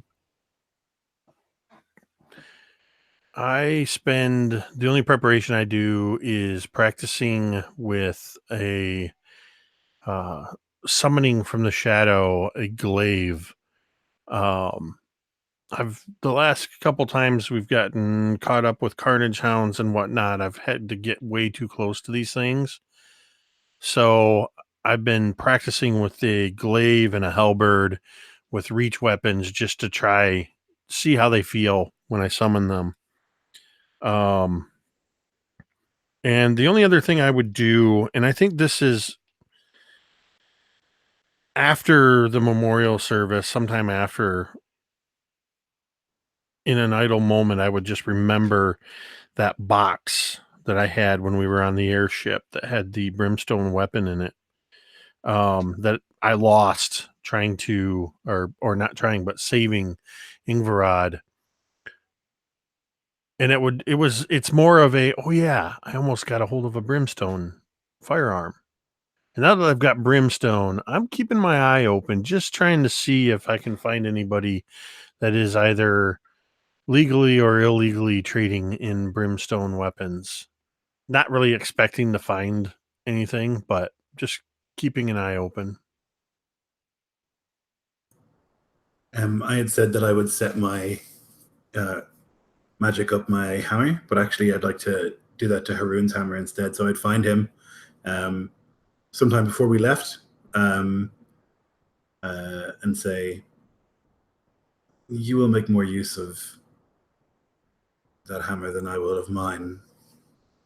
I think that I can, if you don't mind, hand it over for a few minutes. I can improve it for you. He would definitely. He would hand it over for sure. So she would take it to her little forge, and there's very little actual forging that goes on. It's just a sort of focus for the spell that happens. She'd undergo this sort of process where she sprinkles this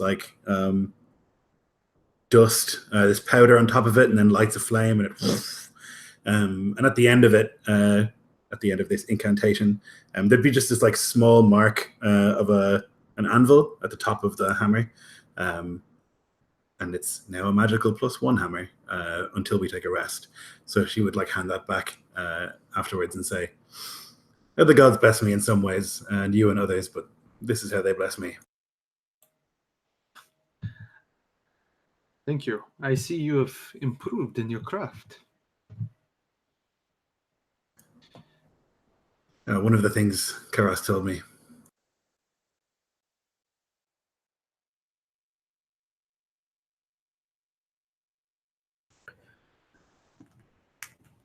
All right. So you learn that there is a meeting of the now 4 masters of the Barterdom to discuss what is going to happen with this chunk of land, this ether den. But you've made your preparations. And Lloyd, I know you said that you wanted to be a part of the conversation, so I don't know if stopping by this meeting is something that Ingvarad would feel comfortable doing, or if there's a different place where she would interject. I'm easy. I thought it was going to be us talking about it, so if it's a big thing for everybody, I'm happy to stay out of it and get to work. Yeah, I'll leave that up to you guys.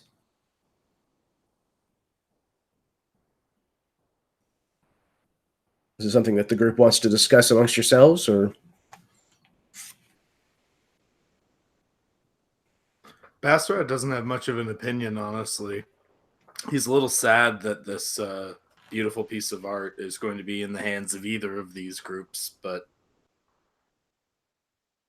doesn't have any personal stake in it and doesn't really care, so he's not really interested in the conversation, probably.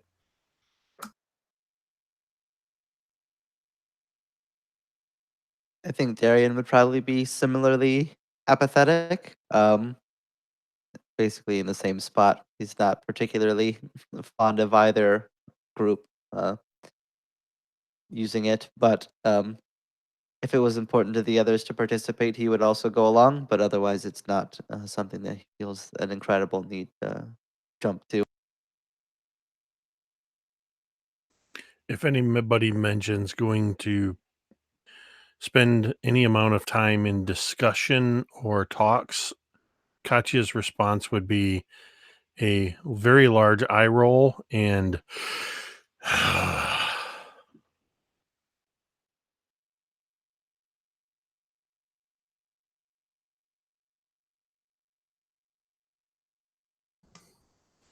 All right.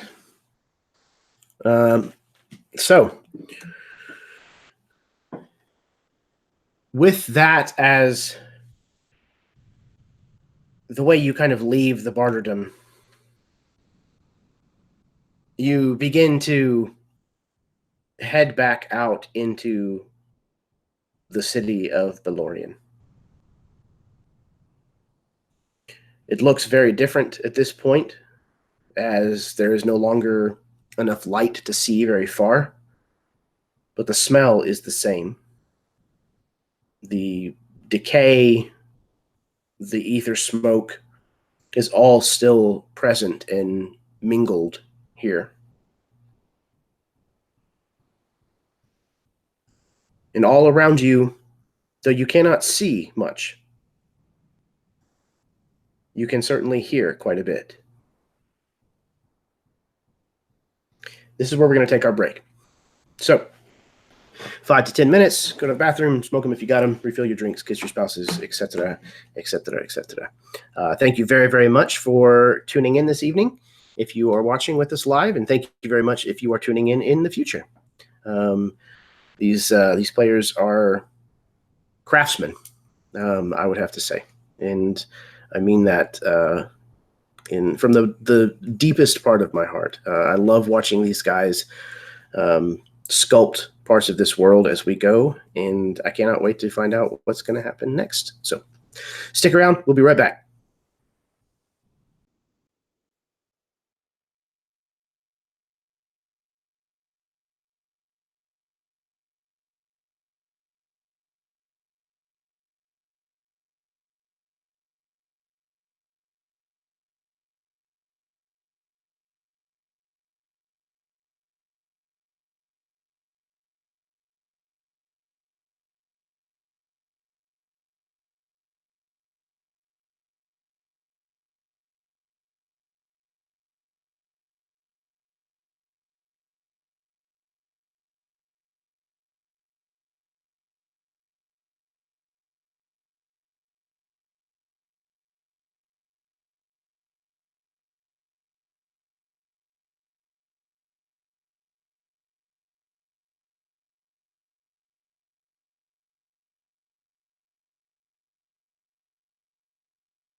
All right.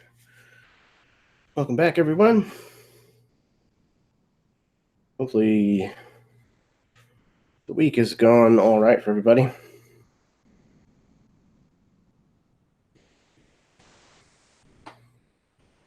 Hopefully you guys have some awesome plans for the upcoming weekend. We're halfway there. It's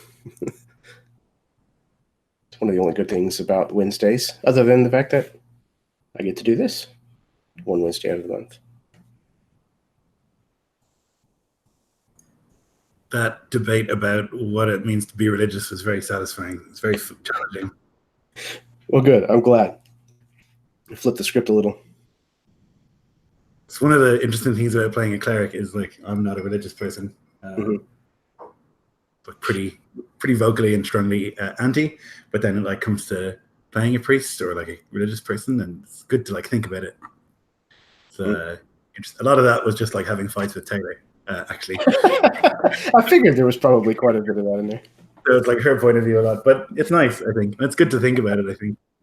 Yeah, I agree. I also am not a very religious person. I'm not quite as adamantly against it as a lot of people that I do know. I know people from kind of all over that spectrum, and I'm typically able to be friends with most people and have really good conversations about it most of the time, as long as people are civil about it.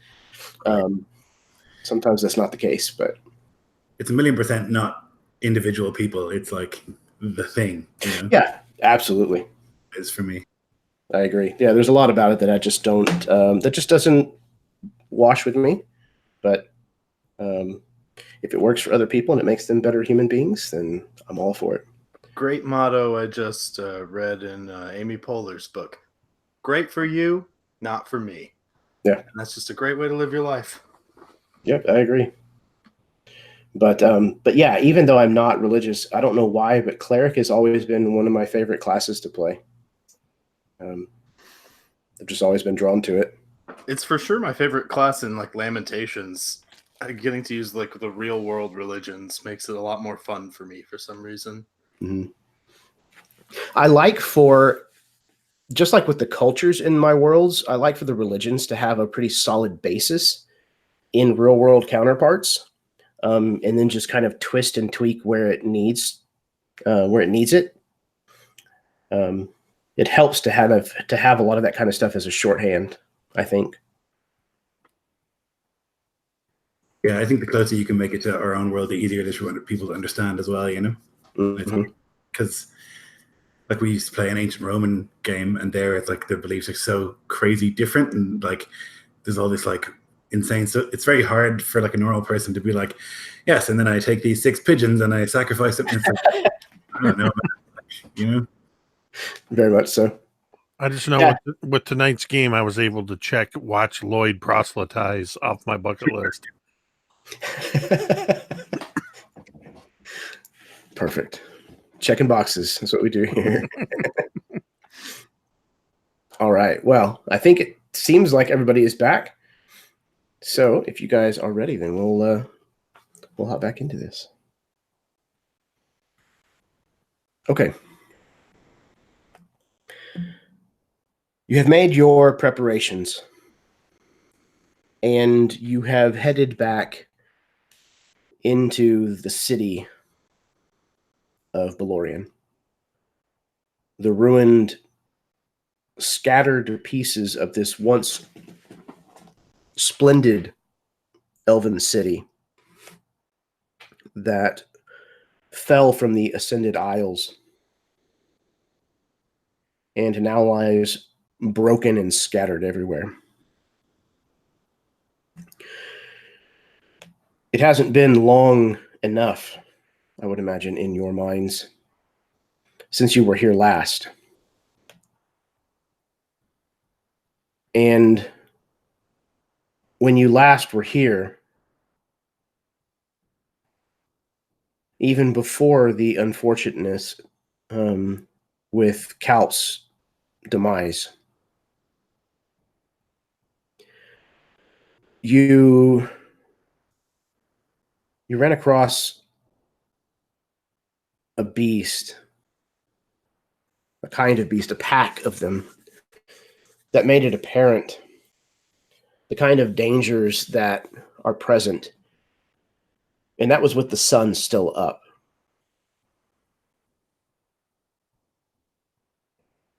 So now that the light of Belorion has set on his namesake city,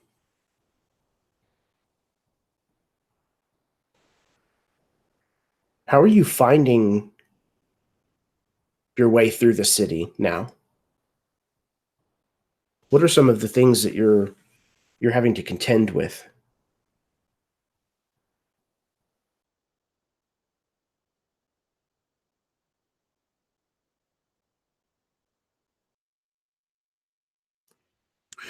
I think having dark vision, I imagine I would sort of take on a role almost like a scout, not going too far ahead of the visible light source that we have amongst us, but just to extend our vision out a bit further. I have my glaive summoned and in hand, and for a moment, the inkiness of the darkness just outside of that ring of light surrounds me as I summon my armor of shadows. And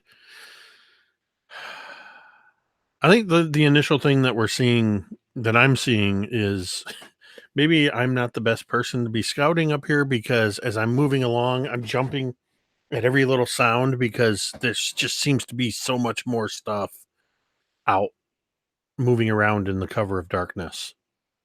Most of it seems to be small scavenging animals and things like that. But every time I hear a rustle or a rock skitter or something, I imagine even a couple times I halt the party. And I imagine it probably gets a bit irritating because it's several times and it ends up not really being much of anything.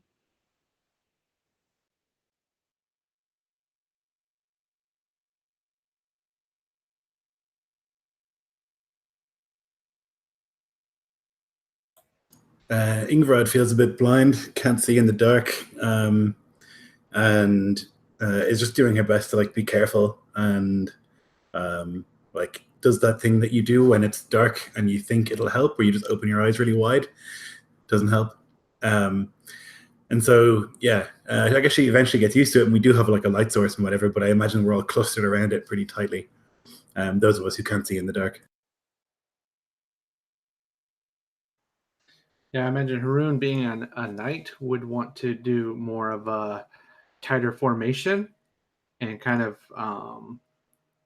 He would definitely keep his shield up and his hammer back, but he would want to keep his back to a companion, so at least he knows that his backside would be covered, and he just needs to be aware of what's in front of him, and maybe kind of keep the light source huddled in the center of us, so it kind of gives us a radius, and we would look more formidable as a tight knit group than something that was broken and scattered that could easily be picked off.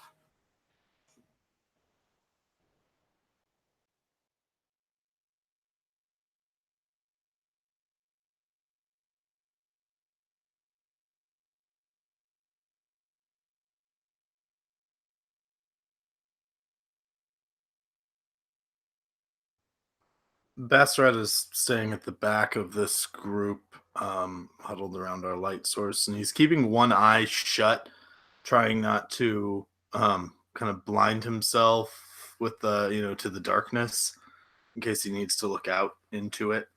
But he's particularly concerned with navigating over all of this debris without being too loud. And every time that he hears like a clatter, he's on the edge of casting Pass Without Trace on the whole group, just sort of almost a little jittery with this sort of like apprehensive magic at the tip of his fingers.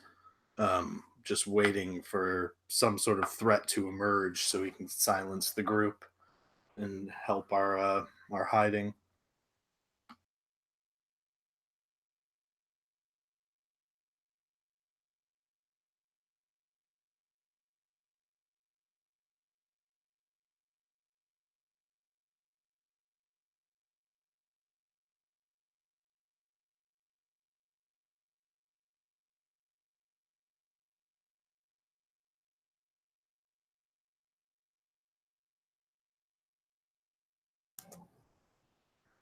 Okay.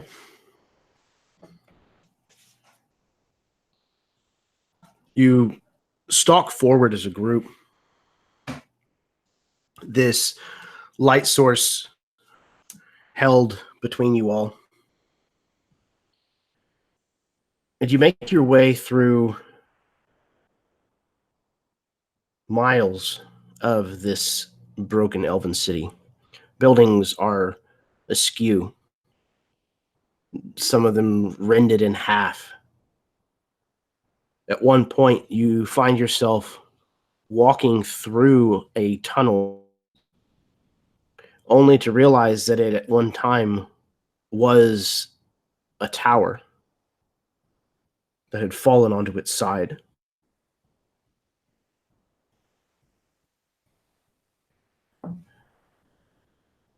You realize that this city is incredibly large.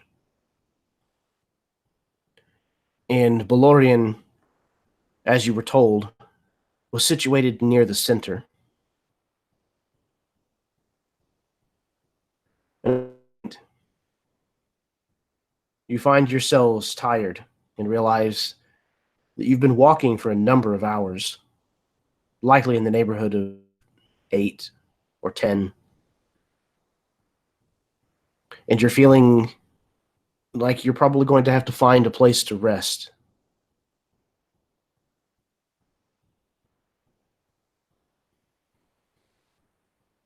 Is there anything in particular about a location to rest that you would try to find out in the city?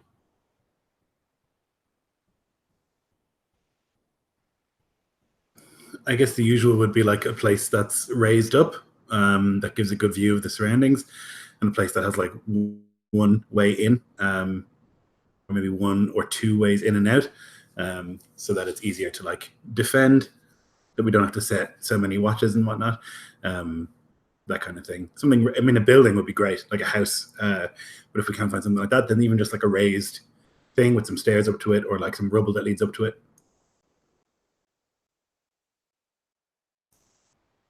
Yeah, I think there's probably this.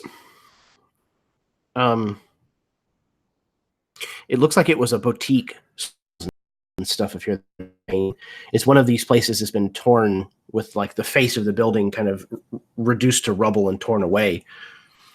But it has a second story that has a staircase that kind of leads up to it. And so the only ways in and out of this room are the stairs and the open face of the building.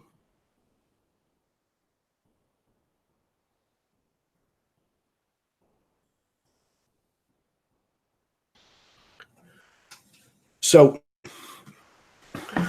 when you're settling down in this boutique, are you setting a watch order? Is there a fire? What does your camp look like here? I'd say like a covered fire, if we can manage that, hidden, and then I would put the people who can see in the dark on watch. And the first thing Bastrad would like to do as soon as we get there is start to find any like debris that is large and flat, and try to cover up any openings and try to block out any places where the light might escape from our fire, so that we can be a little bit more protected from anything coming in or seeing us, and a little bit more protected from the elements. But nothing that would be impossible for us to move out of the way in a hurry if we needed to from the inside.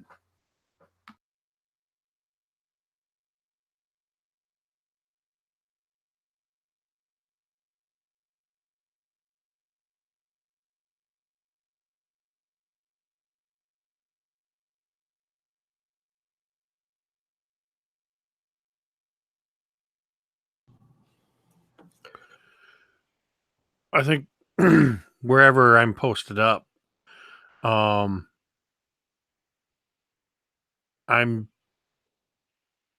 just looking around, scanning through the darkness and those shades of grays and blacks. By now, after these many hours, having grown accustomed to the smaller critters and not quite as jumpy,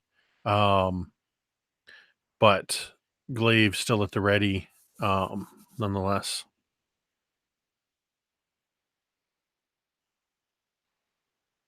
Though, depending on how long this watch is, I imagine, especially after having walked for so long, the longer the watch is, the more likely I am to be leaning on the glaive like a staff.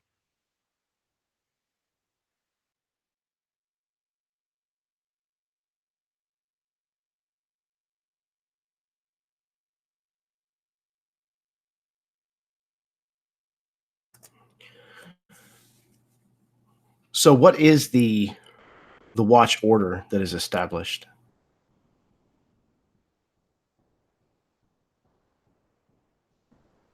I would say that it's Haroon first, since he needs the least sleep. Or maybe it's actually better if it's Katya first for the first watch, and then she can go sleep, and then Haroon can have had his rest, and then watch for the rest of the time. I think if elves sleep the same way that they do in normal D&D anyway. The elves in Momentum do have trance, yeah, and they only sleep for 4 hours, or quote unquote sleep. Right. So then if Katya keeps the first watch for 4 hours and then goes to sleep, and then and take his rest, and then watch for the rest of the time.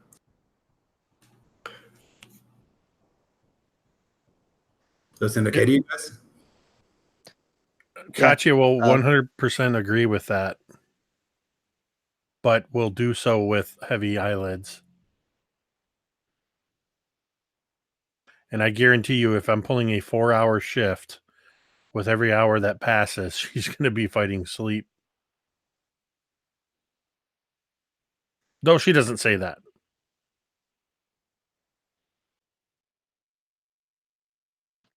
If it's not voiced, then Darian will not object. In his mind, if it's not an issue, and clearly you'll be responsible.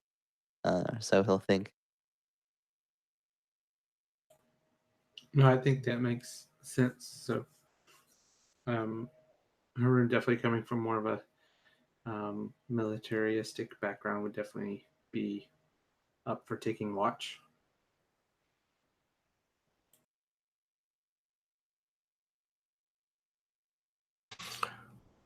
Excellent. I'm trying to figure out what happened to my camera, but I don't seem to be able to. So you are establishing Katya on the first watch, Kalp on the latter watches, or not Kalp. Oops, bad move. Too soon. Too soon. Too soon. Okay. So, Katya, you are on watch as the rest of them have settled in and fallen asleep.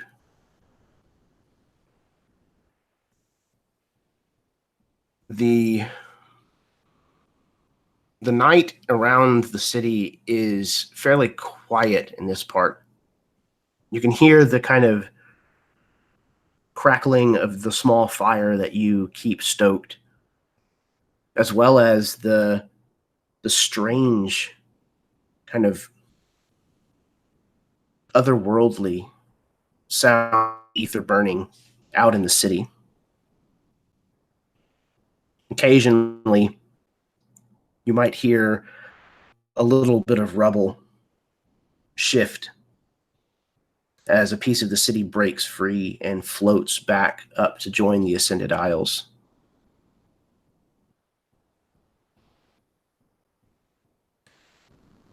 Roll me a perception check, please.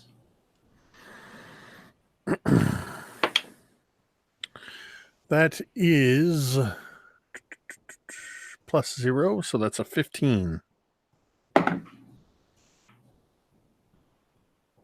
At some point, you're sitting there and you hear this kind of movement, but it's a movement through the air. This, like a flapping noise, like leather blowing in the wind. This almost rhythmic, as something passes overhead, and you just barely are able to make out a little bit of shape as the firelight catches on it.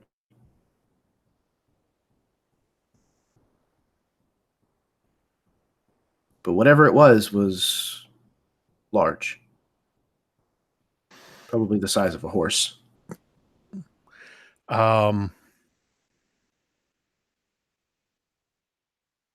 There's a moment where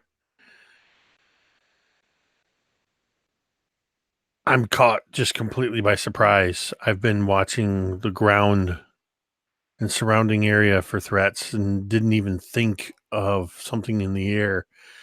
And in the darkness, only I can see as the shadow that forms my glaive sort of turns into wisp.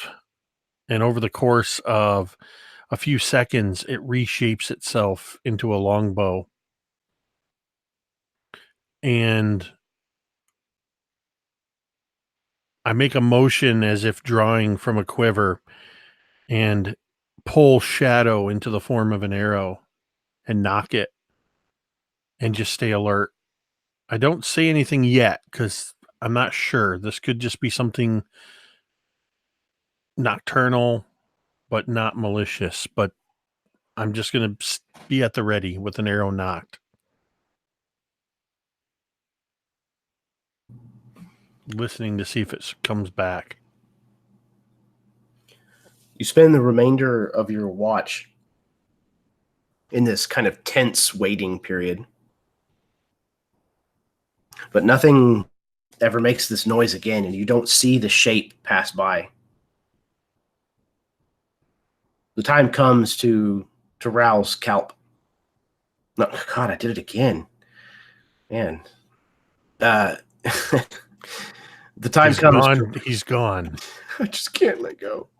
The time comes to rouse Haroon.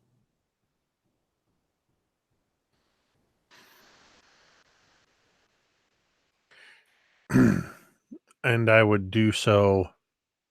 I imagine still just sort of with the longbow at the ready and just sort of go over to where Haroon is and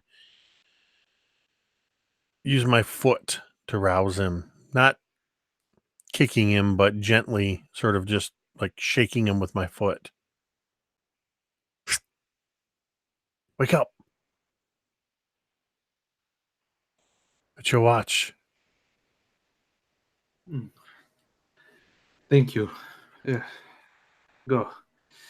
Get some rest. Keep your eyes in the air too. It has been a couple hours, but there was something big that flew by. I will be vigilant. All right, and then once Haroon is actually up in... Actually, you know what? Without the military training, I wouldn't wait. I've done my job. I've woken Haroon. I am going to find a place to roll out my bedroll and immediately drift off to sleep.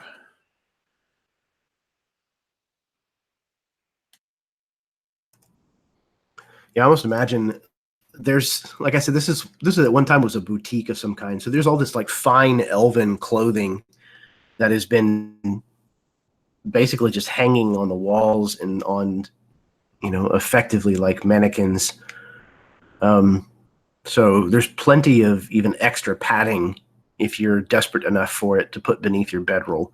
So some of you are probably laying on your bedrolls on top of like these fine like silks and velvets. This brocaded fabric that's kind of very strange to be using as bedding material.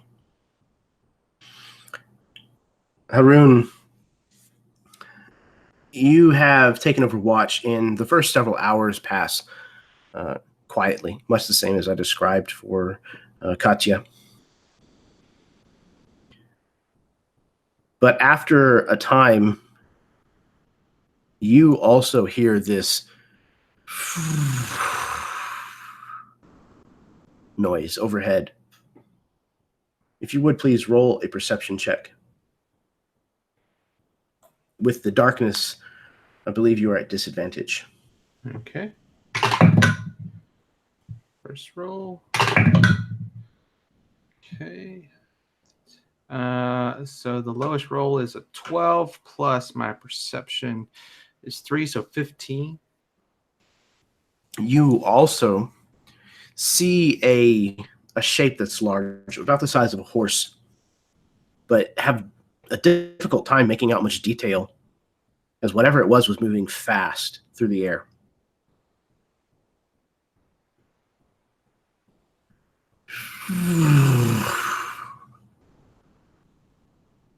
It passes overhead again. Does it sound like just one that keeps kind of like circling over or passing by, or does it sound like multiple, like more than one? At first, it's difficult to tell. You're thinking about this. You're trying to figure this out, and two of them pass overhead in rapid succession of one another, much quicker than it would take one of these things to turn around. So there's at least two of them. Okay, and we still have a light source, so to speak. Yes, I don't know if any of the sun lamps are out currently, but you at least have a small fire that has been kept purposefully small. Okay. I think I would not quickly, but I would step over and then just with my foot just kind of like kick over or waft over some dirt to kind of squash those small embers to try to make it to where it's not attracting any unwanted attention.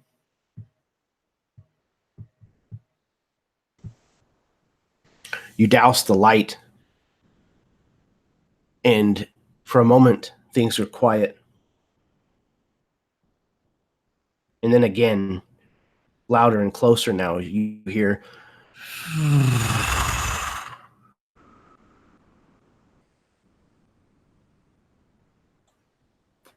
I would begin to rouse my companions here. All right. Everyone, if you would, please roll initiative. Uh-oh.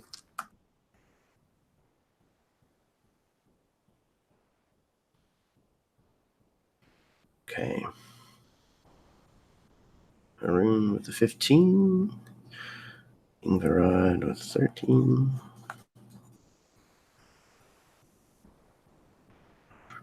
Katya with a 6. I just went to sleep.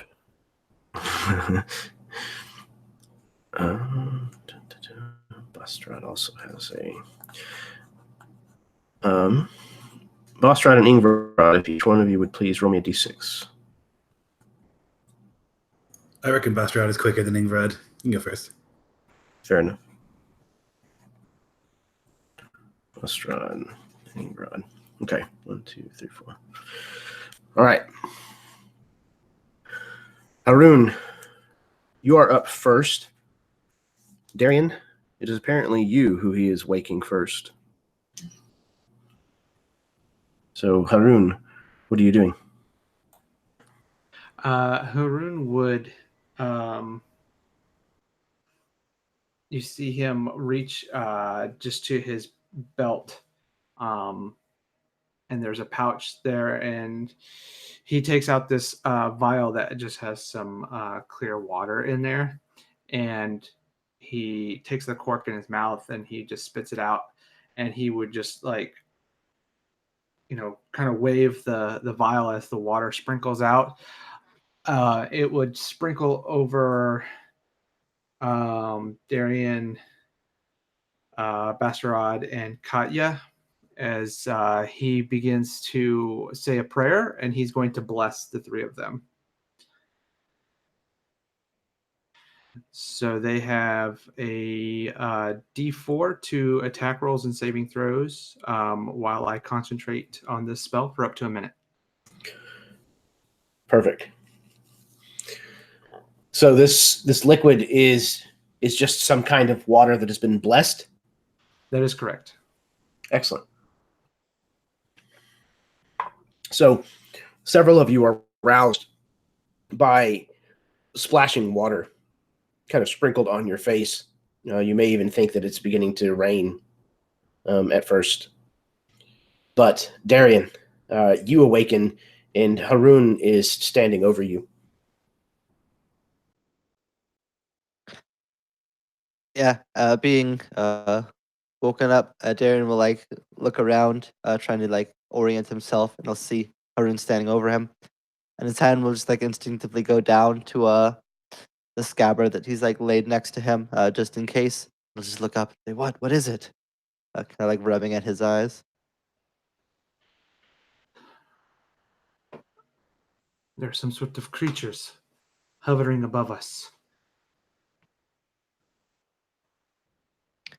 Yeah, he'll like look upwards as if he could like see through, and see what's above them, but he can't. He'll just move over and just like nod and like kick at whoever's next to him. I guess it would be Bastrad to wake him before he'll like go to one of the entryways, whichever one's closest, pulling the blade free from its scabbard as slowly and quietly as he can. And it'll just give a nod to Haroon, trying to like squint through the darkness to see. And if something comes in, that seems to be hostile, I'll go ahead and let him have it.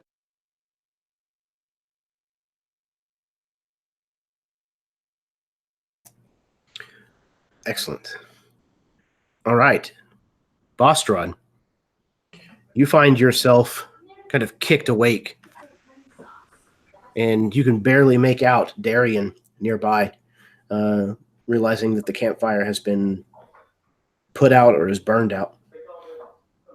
Bastarad sort of rolls at that initial kick, sort of jolting out of his sleep into a roll, as he sort of tries to move away from this unknown assailant until he looks up and realizes it's Darian, and he's about to like yell out for him, but then he notices the look on Darian's face that is clearly one that says stay quiet, and he silences himself and starts to raise to his feet, and realizes Ingvarad next to him. He starts to shake her shoulder gently, as he stands himself and starts to search for his staff.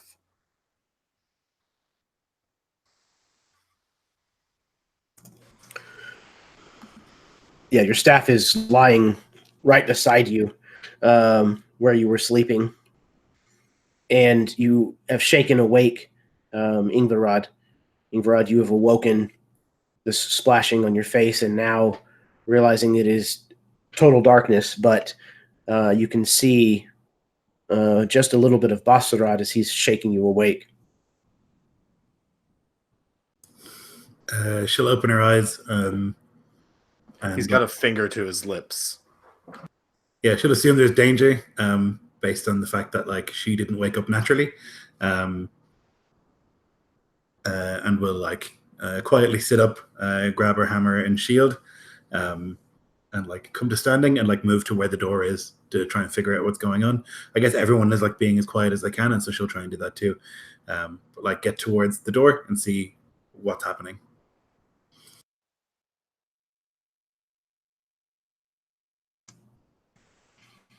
You move towards the door and straining your eyes kind of down this staircase. You don't see or hear anything. But then you do hear outside of this place, near the open side of the building,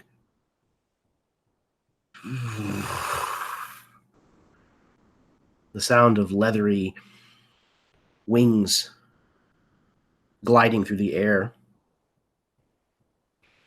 And out of the darkness, one of the creatures swoops down, and in the close proximity, the faint light of the stars illuminates a mirror, if you will, in the eyes of an oracle owl. It swoops in and grasps at you, Darian. So, Darian, I believe that you had... Oh, did you ready an action? You said yes? Yes. So I would Okay. have used the cunning action to hide on my turn. Apparently it saw, which is fine. Yeah. And then, yeah, ready to action to attack with whatever tries to attack me. Okay. All right. So go ahead and make your attack at this creature as it swoops in specifically for you. Yeah, I think at this stage that Darian, especially not being able to see well, he just like sees a creature moving towards him, and he's not sure what it is or why. But it's like just too risky not to do anything, so he'll just like lash out defensively with his blade, trying to get it to back away from him. And that is going to be a 22.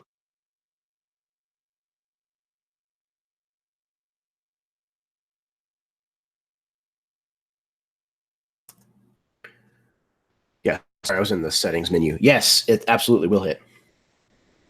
Perfect, and that will be 15 piercing damage as Darian will just like lash out, like pushing himself back into the wall behind him, thrusting the sword forwards, trying to keep whatever's like trying to grab at him at bay, not being able to fully tell what it is or what's going on. Will like just rely on that defensive survival instinct. You stab this thing and it screeches at you. And all of you are going to be within range of this screech. This piercing noise that rings out from this creature. Each one of you, if you would please, make a Constitution saving throw.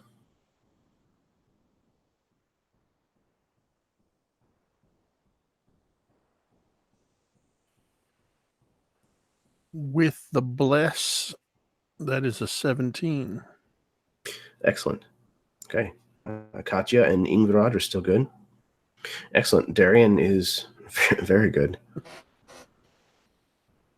Barterdom, not quite so much. Oof. Okay. So, Barterdom and Harun, you are both going to take full from this. The rest of you will take only half. It is psychic damage if it matters. Full damage is 8 points. As this shriek kind of tears through the room that you're all in. Some probably not even fully aware that this creature was in the room now with you.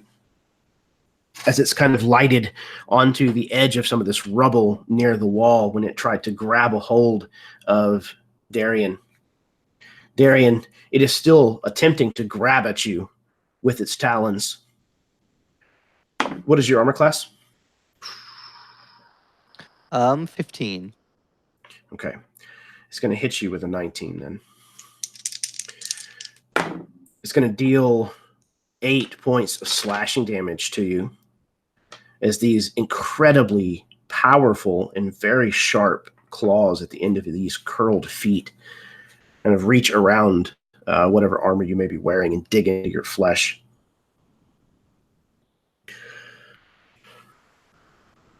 All right. It is then going to release you and flap its wings to get back out of this room. Another one swings downward and swoops through the open portion of the room and targets Barterdom. This thing comes down at you, Barterdom, and you watch as it gets closer. And as it is diving, it begins to move. Erratically is not the right word, but it starts moving incredibly fast. It comes in and takes 2 swipes at you with its talons. The first one grabbing nothing but a piece of loose hanging board from the ceiling above. The second, however, I'm assuming probably hits with a 22. Let me just check and calculate. Yeah, that hits. Fair enough. Also, 8 points of damage of slashing. No. Yikes. This thing rakes kind of along your back with this toe claw, almost kind of grabbing a hold of you bodily and almost lifting you up off of your feet. But it too flaps its wings and continues its flight past you. Katya, it's your turn. So I've already been awoken in the few seconds prior to this by the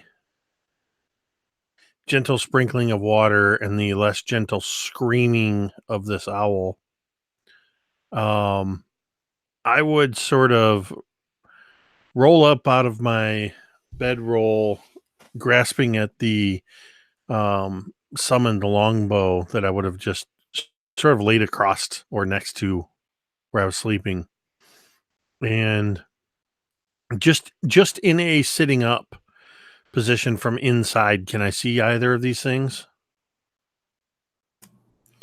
You can, yes, because you have dark vision, you can see one of the ones that just left, the one that actually tried to get at Darian.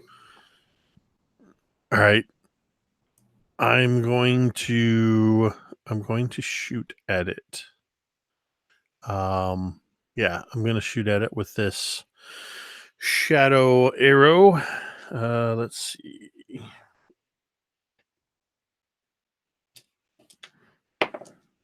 Ooh, that's a 19. Oh, wait a minute. That's a 19 on the die, and I believe damn it. I forgot to put my curse on it before I attacked, or that would have been a critical hit. But it's still a 19, so that's a 24 to hit. Yes, absolutely. And that is a longbow, which is, I believe that's 1d8 damage. Sorry, Yeah. I literally have every weapon that's available to me, so I don't have them all written down. Yeah, longbow is a D8 plus your dexterity modifier, Okay. or whatever it would be for you. As It's a charisma modifier There you go. for the pack, so that's going to be a 8 plus 3, so that's 11 points. And then, kind of snapping out of my grogginess, I sort of, there's this tendril of shadow that trails this arrow, and as it hits this creature and does this damage, a portion of the shadow lingers on it, and I am casting Hexblade's Curse on this particular target.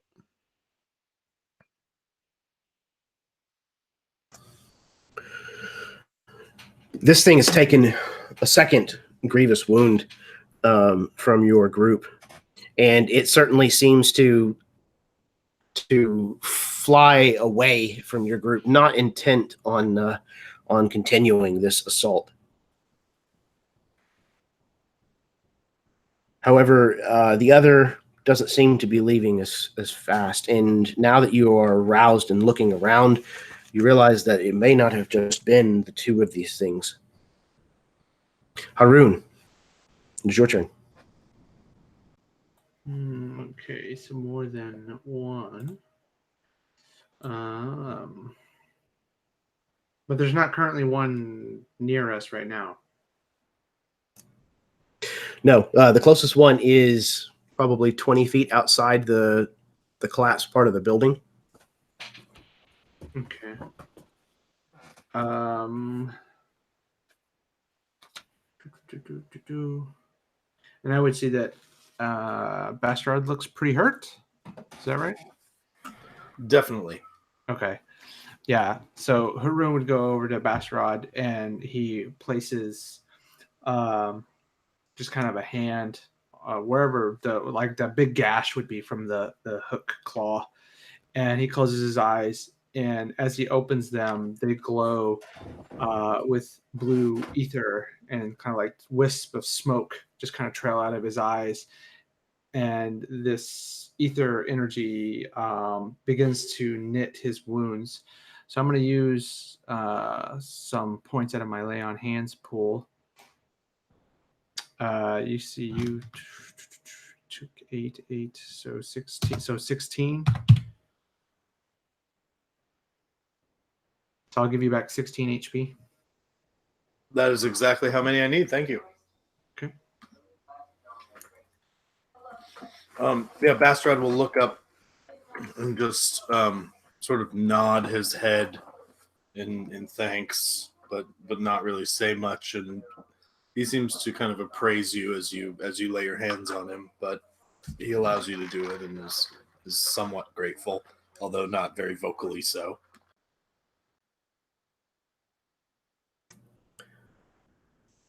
All right. Darian, you're up.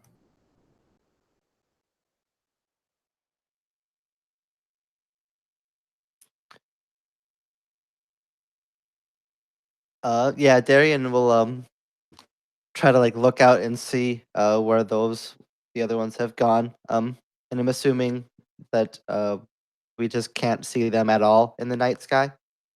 Are they that dark that we have no visibility? You'd have to make a perception check at disadvantage. Okay, I won't bother. I'll just ready in action. Same thing. If one gets close, I'll stab it. And otherwise, I'll just kind of stay huddled down, trying to get into a corner where it's harder if one actually grabs me for it to like pull me out if it tries to do so. Find somewhere where I'm a little bit more kind of bunkered in. Excellent. Okay. Okay. Bastard, it is your turn. He'll try to, after kind of straightening himself out, standing up with the help of his staff after this sort of unnatural beating he just took, and then the healing. He'll sort of try to start by looking out, seeing if he can establish where any of these things are. But actually, primarily, he just wants to kind of ready himself for another round. So he'll just kind of hold his staff at the ready and see if they come back in. He wants to be ready to strike them as soon as they enter. So I'll just ready an attack just in case they come back. All right. And Ingvarad. So if I want to target one, I need to make a perception. Is that right? With disadvantage? Correct. Yes. Okay. 12 plus 5 is 17. Yes. Okay. Yeah, there's one that's probably 40 feet. Okay. Then I will quickly intone all of the spells that are meant to be used for fighting are nice and quick. They don't have long chanty prayers. Quickly in tone for Belorion's help. I'm going to cast Guiding Bolt on the one that's in here. Hopefully, that's a crit. Excellent. That's good news.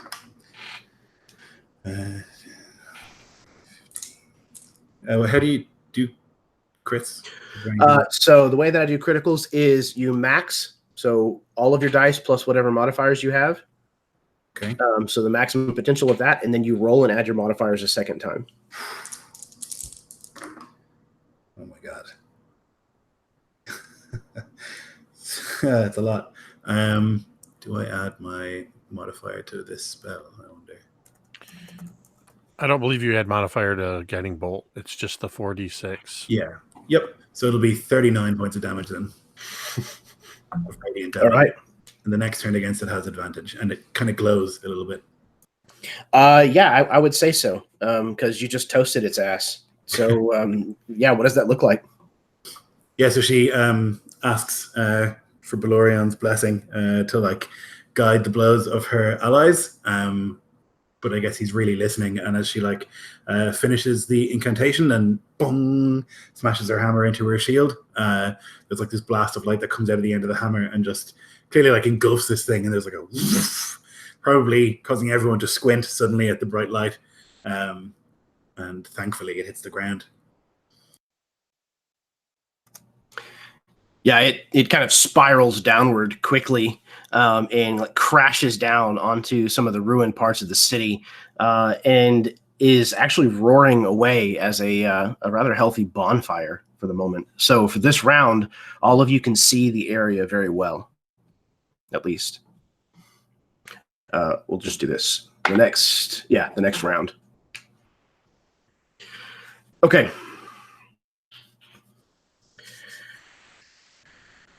When this thing bursts into flames and falls to the ground, you can see what looks like half a dozen of these things swooping around the area. And they swoop in again, trying to get a hold of you.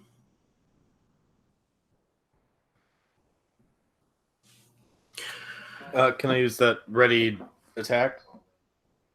Yes, absolutely. Same for same. me. Yep. Oh, well, Darian first then. Yeah, geez, that bless is doing work. That's 26. Yes, that'll hit. Perfect. That will be 16 piercing. Darren will like fall to the ground as it tries to like swoop down, so that it has to like reach further, and the ground might serve to grab at its claws, and he'll just like stab upwards at it as it swoops, letting the blade sink deep.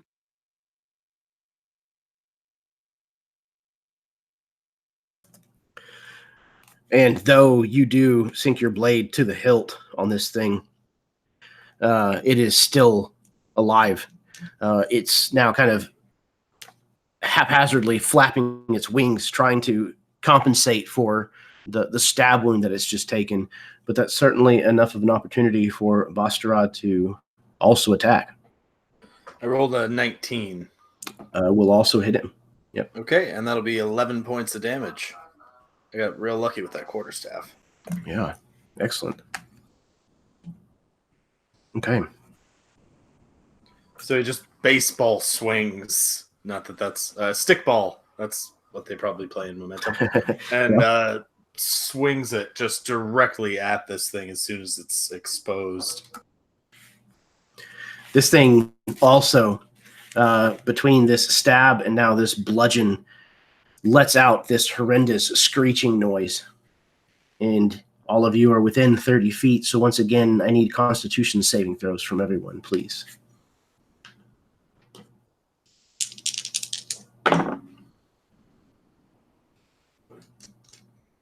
Okay, Katya and Harun.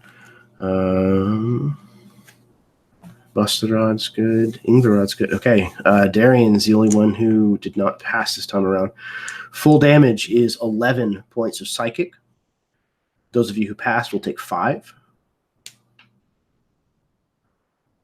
as once again this shrill noise actually shatters some of the remaining windows in this room, and the creature does its best to back out of the room. But as it does so, it takes a parting swipe at at you again, Darian. Is Darian within 5 feet of me? Sure, that's fine. All right. I'm gonna go ahead and invoke my reaction. I have protection as my fighting style, so I will impose disadvantage on that attack roll. Excellent. Okay. With disadvantage, it's only going to hit a 13. That'll miss. Excellent. So this thing takes like this parting swipe with these razor sharp talons at you, Darian, and you see that even though you've tried to position yourself inside of some of the broken furniture and things in this room, that this talon's going to connect to you. And then all of a sudden there's this flash of steel as this shield is kind of imposed between the two of you, and it glances off of that shield with this horrible like noise as it cuts a gouge in your shield, Harun. All right. There is a second of these that swoops in for its attack. But as it does so, those of you who can see it by the firelight, you notice that it's moving, well, it's disappearing and reappearing along its flight path. And at one point, it actually disappears. And when it reappears, it's in the room. It takes a swipe at you, Katya. Does a 17 hit you? Yes, it does. I did not have a chance to put up my Armor of Shadows, which would have mattered anyway. Okay. This time, this is going to do 12 points of slashing damage. I'm going to use my reaction as it hits me. And as it strikes me, I sort of yell this curse that I've yelled before as my eyes immediately gloss over with this blackness, this black shadow again. Thrisk Fiend! And black shadow flames just lurch out at this thing. And it needs to make a dexterity saving throw as I am hellishly rebuking it. That's going to be a DC 13. It failed. All right, that's going to be 2d10 fire damage. Ooh-wee. All right. So that's going to take...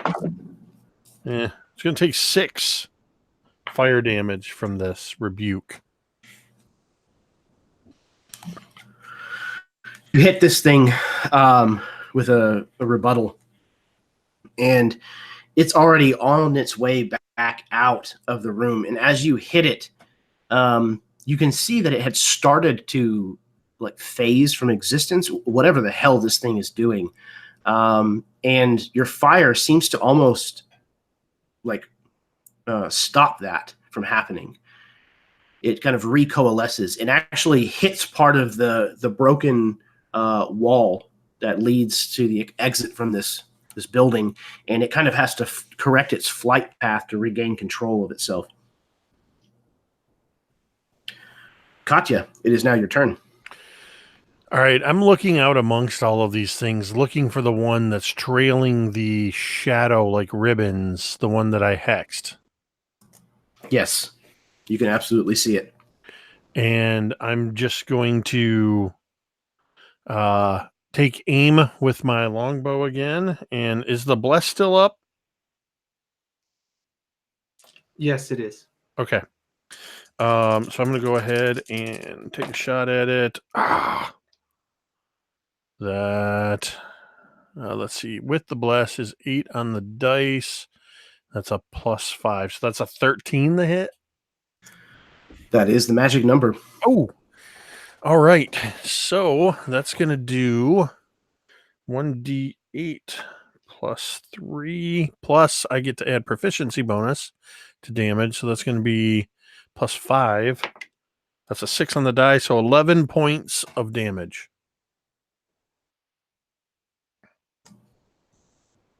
Excellent. And I think the one that you hexed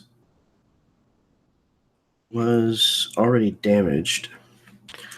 Yeah, I had done, I think I had done 11 points to it previously, and you had mentioned it had been wounded prior to that. Excellent. Okay. This thing it's faltering in its flight. It does not look like it has much left in it, and it turns and looks like it's heading away from you as well. Not that desperate, apparently. All right.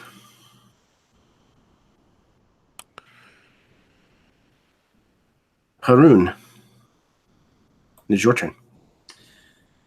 As this creature begins to retreat, Haroon would reach over to. So he brought some javelins. Obviously, he wasn't wearing them on the watch. He just kind of had them in their quiver. So he would just walk over and pull one from the quiver, and he raises back, and he would just through the air to try to get it as it's trying to fly away.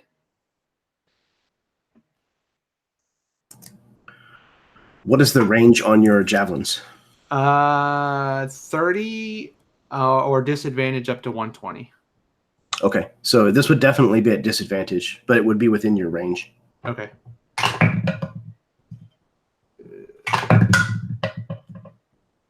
All right, so lowest roll is a 10, plus my proficiency is 14.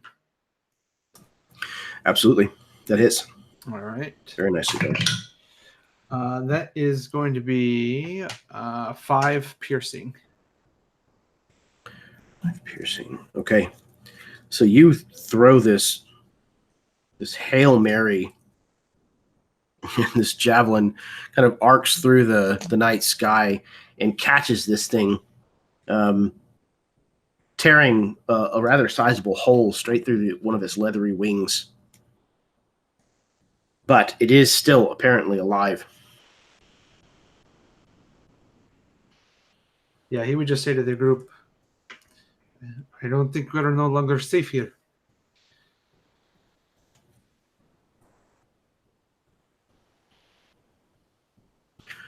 All right, Darian. Yeah, so Darian's like on the ground. He's got his arms like up, ready to die or get taken away when the shield will like deflect the blow. And he'll realize that he is not dead, and still on the ground. And he'll like jump up to his feet and like slap Haroon on the shoulder. Thanks. He'll just say, and he'll slide over. And we can still see from the burning corpse of one of them right now. Correct. Yeah, he'll use this opportunity while they have light to snatch his short bow off the ground, bringing it up. And he'll trace Haroon's arm and watch the javelin fly and hit one of the wings of the creature. And he'll bring up his bow, notch an arrow, and pull it back and try to hit the same one, trying to take it down while it's unstable from the javelin. And that's going to be a 16, which, assuming that hits, will be for 16 damage as well, piercing. Yeah, so you can describe that. Awesome. Yeah, he'll like follow Haroon's arm, and like right as the creature goes like turn back around to like perhaps swoop down, likely at him, he'll just bring the bow back, notch an arrow quickly, trace it for a moment to make sure that his aim is true before the arrow will whiz up into the sky, hitting it right under its chest on the same wing side of the javelin. To kind of like send it into a spin where it's no longer able to like sustain flight, and it'll just begin spiraling down before eventually crashing down into the rubble below. And I'll give Haroon like a proud slap on the shoulder and just like a yes as they take it down. Excellent. And that, if I'm not mistaken, was the one that was hexed by Katya. So as that thing dies, you would see the shadow that was trailing like a ribbon from it suddenly lurch away from it. And for a moment, the shadow has the shape of the owl creature. And it suddenly slams into me. And I sort of brace myself. But I think it's enough. My hair sort of flies back. And some of my wounds stitch up as I take charisma plus warlock level and HP back from it dying, which is 7. And yes, that's a pretty good chunk for me too. Absolutely. It's one of the cool things that warlocks get, and I really love that.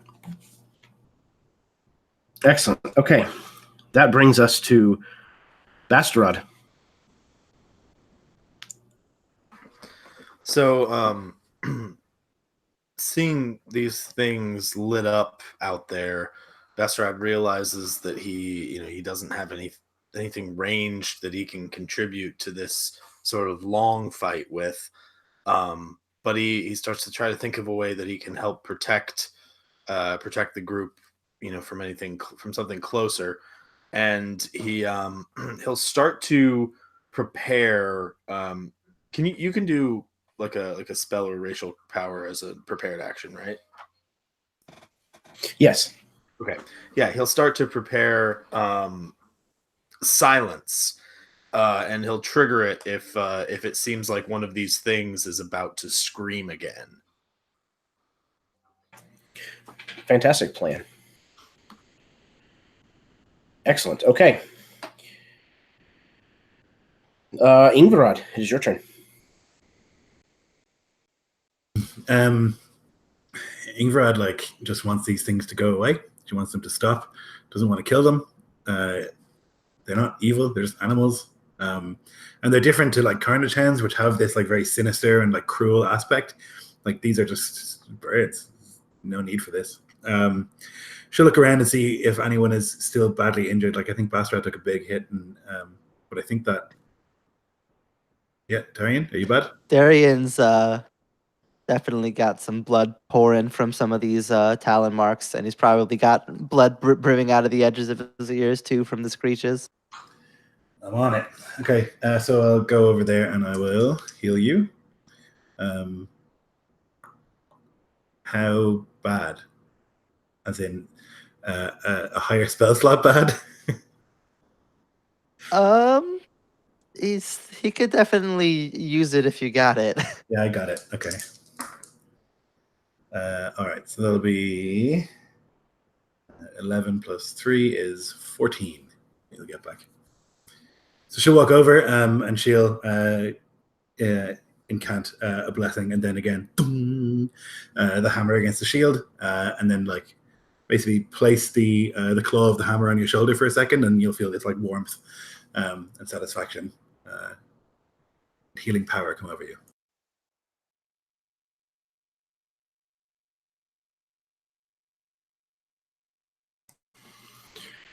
And as the light of this burning oracle owl kind of dims before it gets dark again, you see another one of these oracle owls kind of swoop in, but instead of swooping in at you, it swoops in at another one that was inbound at you. And as it does so, it grabs a hold of this thing with its talons and tears a large hole in the back of this other oracle owl. And Barterdom, this one that was intent on trying to go for your group, once again seems like it's going to shriek once again from the pain of this wound. As it seems like it's as its mouth seems to snap open, to the beak starts to snap open to release this scream. This just faintly audible happens as Bastarad casts silence out, surrounding us in this. I actually didn't look up the specific distance, but I want to say it's like 15 or 30 feet of silence. Yeah.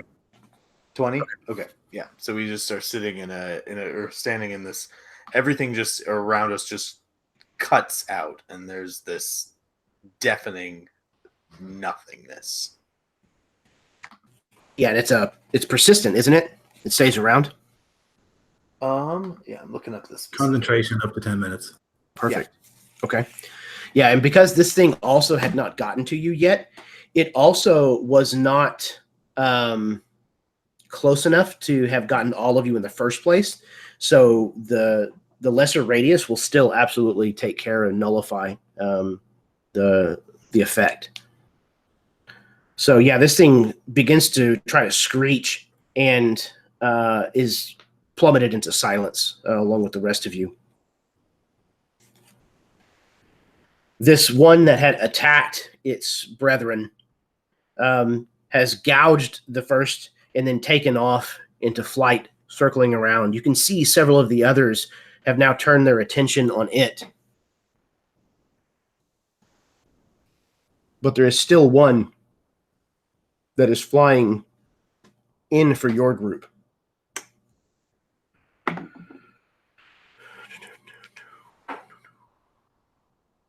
Bastarad, it comes for you. As it swoops in, once again, you see it moving quickly. The first of which... Oh, go ahead. Can I use my reaction again? Yes, absolutely. Okay. So disadvantage. Okay. First one was... Oh, well, I rolled the exact same thing on both die, which is a total of 21. So I'm afraid that is still going to hit. So this one comes in, and Haroon, you try to get your shield up between you again, and unfortunately, this thing's wing comes down in a swoop at the last minute, and it is strong, and it knocks your shield arm down, almost making you drop the shield. And its talon finds its mark on the bonekin beside you and is going to deal 13 points of slashing damage to you, Bastarad.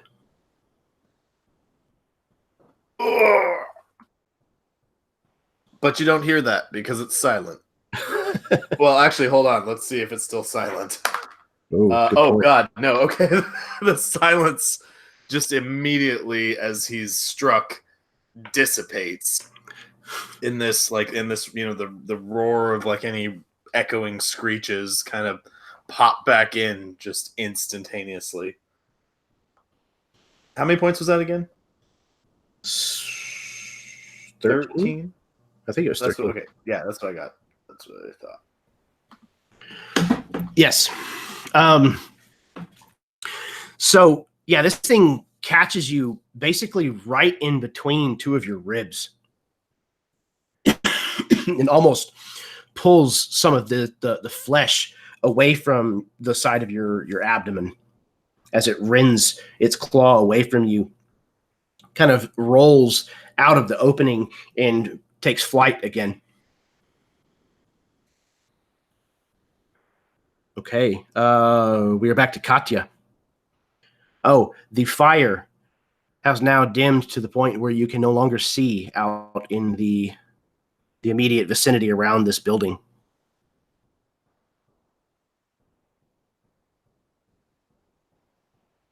Katya, it is your turn. This one that just slashed at Bastarad and flew out the window. How far out of the window is it? Like, is it just leaving the window? Yes. I'm going to run and try to leap on its back while shooting at it. Oh. Okay. Interesting. So I'll make any additional rolls you want with that. Mhm. I'm assuming we're still blessed, I think so. which will only affect the attack, but Yeah.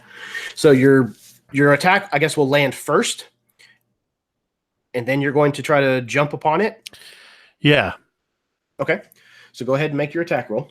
for now, that's what I'm attempting. I'm just going for this awesome leaping through the window, attempting to land on it while shooting into it, and the attack roll is 16 with the bless. Thank goodness for that 4 on the bless. So that's a total of 21 Yes, absolutely. to hit. So that is going to be the D8 plus 3. So 6 total damage.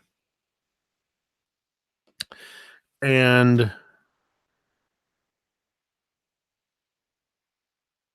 before I land on it, screw it. I'm going to try to land on it. All right. So what do I need to do that? Either in athletics or in animal handling.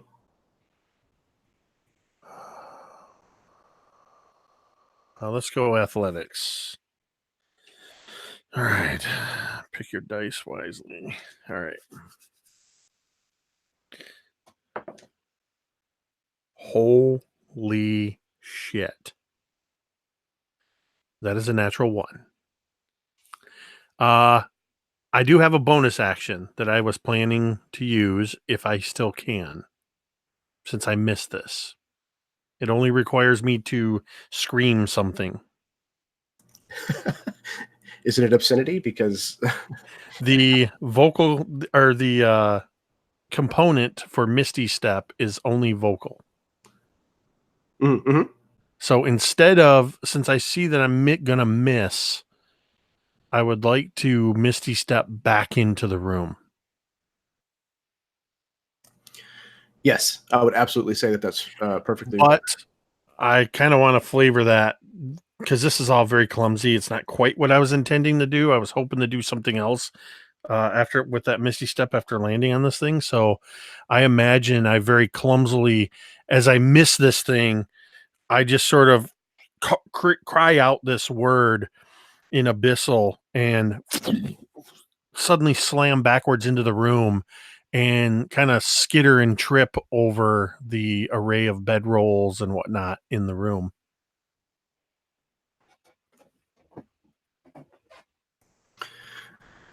All right. Those of you probably see Catch kind of leap out of the room and then disappear from sight, only to kind of reappear and kind of stumble back into the room, exiting kind of this puff of shadowy smoke. Okay, that brings us to Haroon. I believe, from my count, there are only 2 of these things that are still around, and both of them have been damaged, not including the one that seems to be helping you. Okay. And the 2 that are around, they're not close. Is that correct? The nearest one is probably about 50 feet. Okay. So not super far away, but certainly out of reach of certain things. Yeah, I think Haroon would just hold up his shield and ready his hammer, and he's just going to ready an action. So if one comes into melee range, he will attack it. All right. Darian. Darian is going to look out and attempt to spot one of these things in the darkness. Similar to Ingvar, just wants this to be done at this stage. But perception with a disadvantage is going to be 14. I'm not sure if that's enough or not.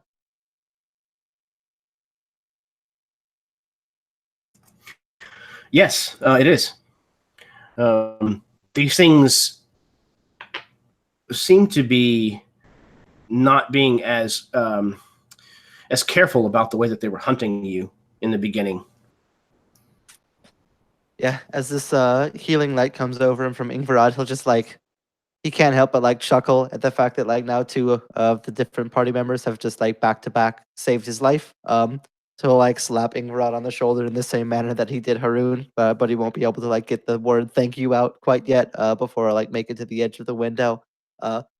See one barely like having to squint in the darkness, but managing to catch between some of the sound of their wings and the slight bits of them moving over the sky. And we'll try to take one down, which will be another 24. Only for 8 damage this time, though, piercing. Of the two of these, were you going for the more damaged of the two? Yeah, whichever one that he would see, I guess, would be the best answer. But if that's the one that's more hurt, then definitely. Sure. Okay. So yeah, go ahead and describe that then. It's difficult to even see at this point.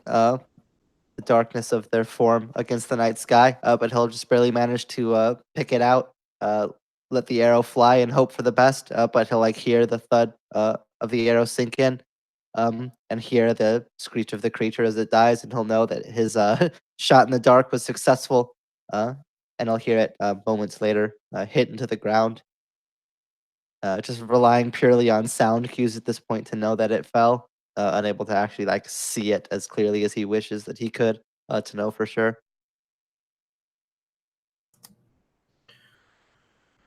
So those of you who can hear what's going on outside, notice the sound has diminished immensely. Katya, with her dark vision, is able to inform the party that there is only the two remaining, one of which seems to be fighting the other. Bastrad, it is your turn. Bastrad was knocked to his knee by that last blow, taken down pretty hard. Not out, but definitely injured.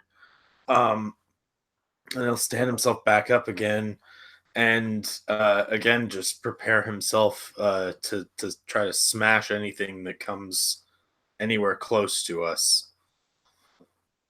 Just two-handing that quarterstaff and readying an attack. Excellent. Kind of bracing yourself against the darkness, waiting for something to emerge. All right, that will bring us to Ingvarad. I'm going to see about healing Bastrad this time, as he seems to be in bad shape. He got brutally attacked by one of them, and I saw, or maybe even heard, the gross noise of a talon going in between rib bones. So I'm going to rush over to him and heal him for 10 plus 3 is 13. He stumbles for just a moment and catches himself on the quarterstaff as his ribs sort of stitch themselves together. And he sort of grunts, "Thank you." And she'll just stand by his side. Yeah, Bastrad, I imagine the thank you comes with a little bit of maybe blood at the corner of your mouth from probably where your lung had been punctured just a moment before, but now, through the healing magics of your ex-sister-in-law, you feel much better. Okay. The owl that seems to have joined your side of the fray once again comes after this last remaining oracle owl.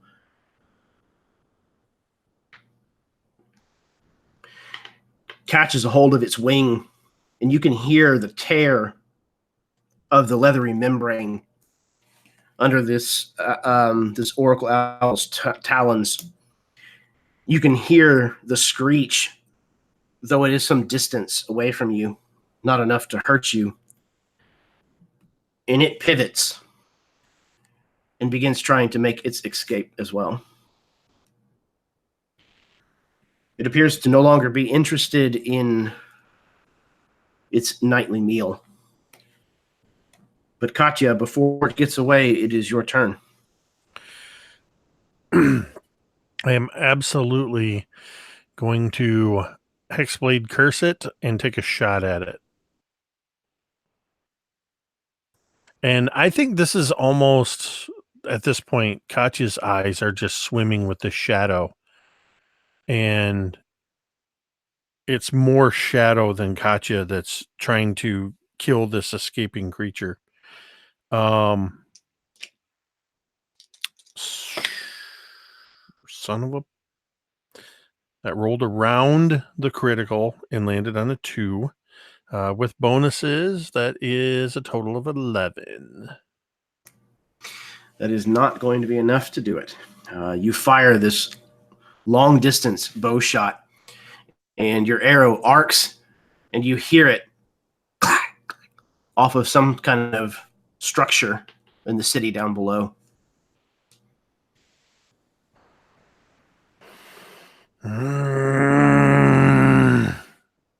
She just literally growls.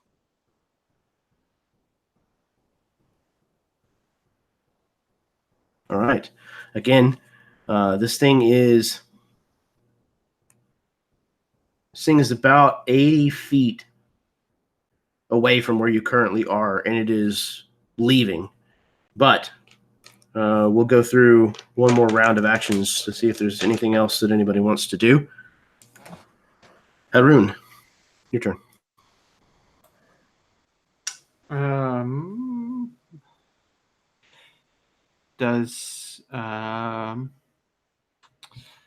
only have a little bit of my lay on hands left. I mean, it's really just a drop in the bucket, but I would.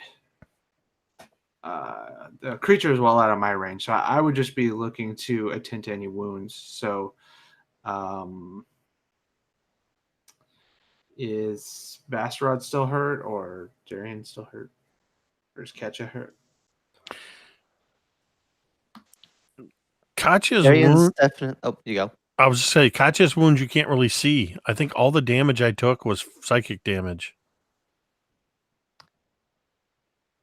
I think Darian's definitely much more stable than he was after Ingvarad had tended to him. He's not at full strength, but he's not like in mortal danger either.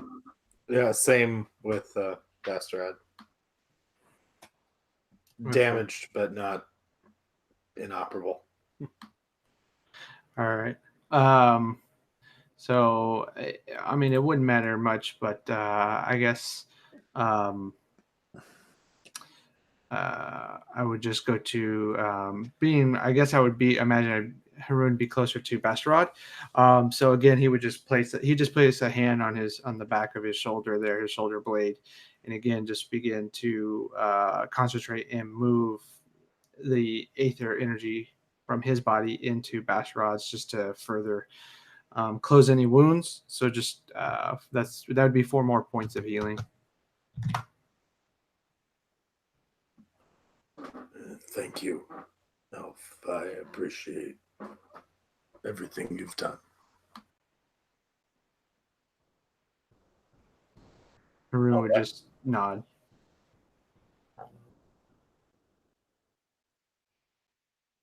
His breathing is still pretty ragged, but he's clearly on the mend from all of this attention. Excellent. Darian, it is your turn. Yeah, Darian's seeing the last one flying away. That's problem solved in his opinion. He's not trying to kill. He's trying to survive. And survive they have. So he'll drop the bow down to his side and slip the arrow in his hand back down into the quiver and just begin to look around to everybody else. Are we all okay? Did we lose anything? And just kind of begin looking around on the ground to make sure that none of their supplies had gotten carried away or kicked over or anything. Just trying to take stock. of what's happened, but he won't pursue the creature. I would imagine most of your things are very, very disheveled and kind of all bundled together off to the sides, bedrolls kind of mixed together and whatnot. But nothing seems to be outright missing. Okay, Basterod. Basterod is also pretty satisfied with them leaving being the end of it. But he's immediately trying to figure out what sort of shelter they should be taking the next night. You know, you can't see anything out into this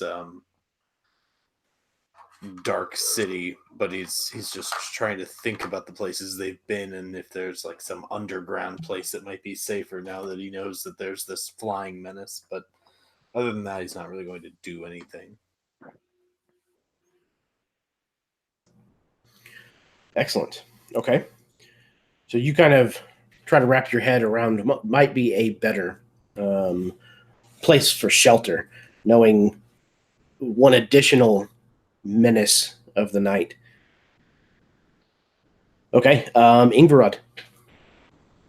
She would just take stock and make sure everyone is still breathing. And if that's the case, take a moment to herself and just like take a breath and try and relax.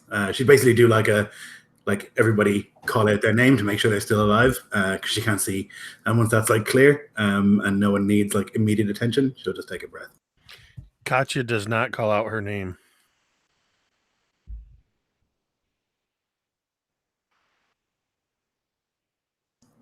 Hearing that, she would call again. Katya! I'm wreathed in black shadow, almost like black flame, angrily licking around the hair, kind of moving, flowing. Already a shadow arrow pulling taut in the longbow, aiming at this fleeing oracle owl.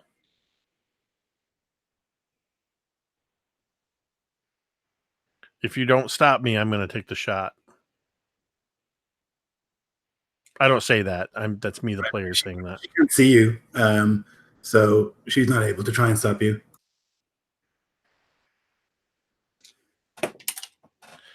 Son of a... That's a 10. Once again, especially at this increased distance, the arrow just... You don't even hear it land this time. How are we supposed to kill the creatures if only I'm attacking at them? And Katya's voice is laced with this deeper voice that seems to these baser tones that seem to mix and underlie her own voice. Her eyes are completely in shadow. Although if all the light source is gone, I don't think anybody can see this.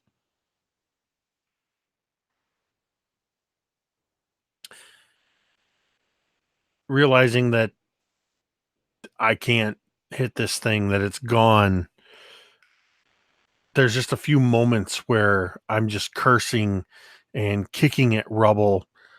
I slam the shadow bow up against the window frame. We should not let those things that attack us escape into the night. It's an animal, Katya. There's no malice in it. We got it away from us. That's the important goal. We're not here to murder. We're here to live, and we're living, and it's gone. It means we're okay. Find peace, young one. I think when you see that, Haroon, Katya just spins to look at you. You might just hear the shifting of the furs and the foot on the gravel. Fuck you. It is okay. And he like steps towards you, but he has his hands out to show that he has no ill intent. Release your anger. Feel it. Experience it. It is a part of you. Weirdly, in Haroon's words, I hear Kelp's voice again, saying how I need to learn to control the anger and that he's going to teach me. And realizing that I had resolved to try to gain better control of this, and once again it had taken control of me. It's that allows me to sort of, that those shadow flames sort of die down, my hair stops flowing, and I think I would actually sort of, in the same moment that the shadow bow dissipates, I sort of almost fall into Haroon's outstretched hands. Exhausted from the battle. The damage I took was all psychic. But I'm definitely, though no visible wounds, I'm definitely hurt from this encounter. Mechanically, I'm about at a little over half strength. You did well, little one.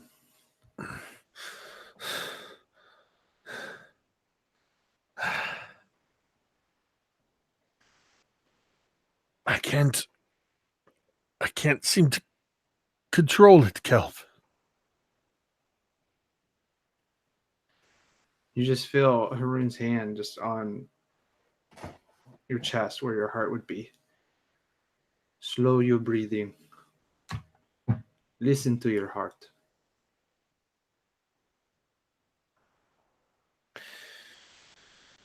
And you would feel that heartbeat that's racing slowly begin to come down to a more normal level. The breathing becomes less shallow and a little more controlled, though it's still a bit harried. But I do start to, if nothing else, it's more like that. After you've exerted yourself quite a bit and then the adrenaline leaves, you're just sort of left in that wash and you sort of come down. That's kind of what it is, what it sounds like, maybe even what it feels like.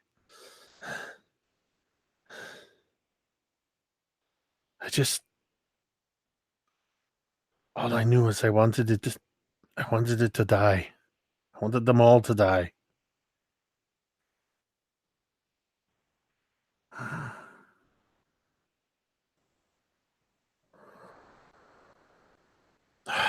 You feel anger and lost for your friend. This is natural. And you need to allow yourself to feel these feelings. But you are in control.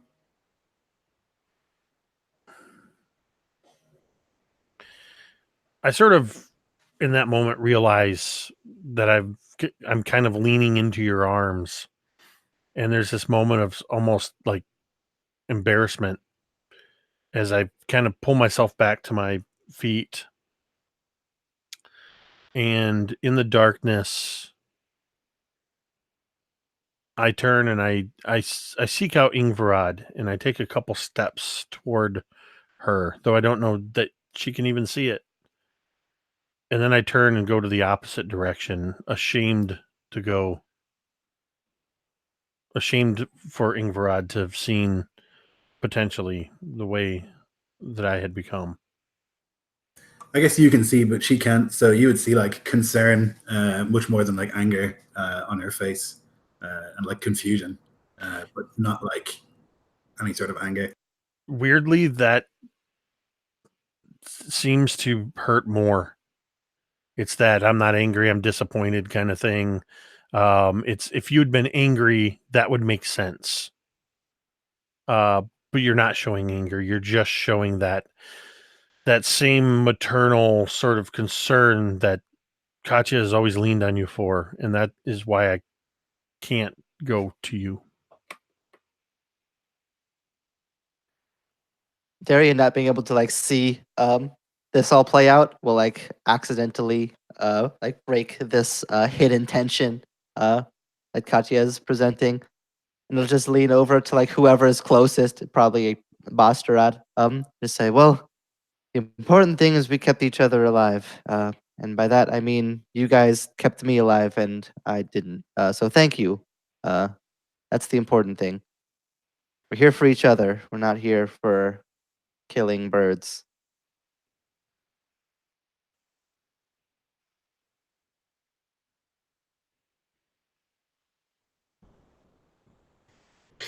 All right. So as this skirmish comes to a close, we see the five of you huddled around one another, trying to figure out what happens next. Breaking camp, perhaps, ready to move on and push deeper into the ruined elven city of Belorion, uncertain of what might still lie between you and your destination. And that is where we're going to go ahead and end the session this evening. So, I apologize once again for the technical difficulties, whatever the hell is going on with my camera. But it was another fantastic session. Thank you, gentlemen, once again, just for bringing your A games every single time that we sit down at the table and knocking it out of the park. So I am going to toss it over to my players, let them do outros, and then we'll call it a night. So let's go back across the pond where it's very, very early. Lloyd, why don't you go first? It is early. That was a great game. I really enjoyed the big chunk at the start where it was just lots of like exploration and role play, exploration of characters and role play and stuff like that. That was very satisfying.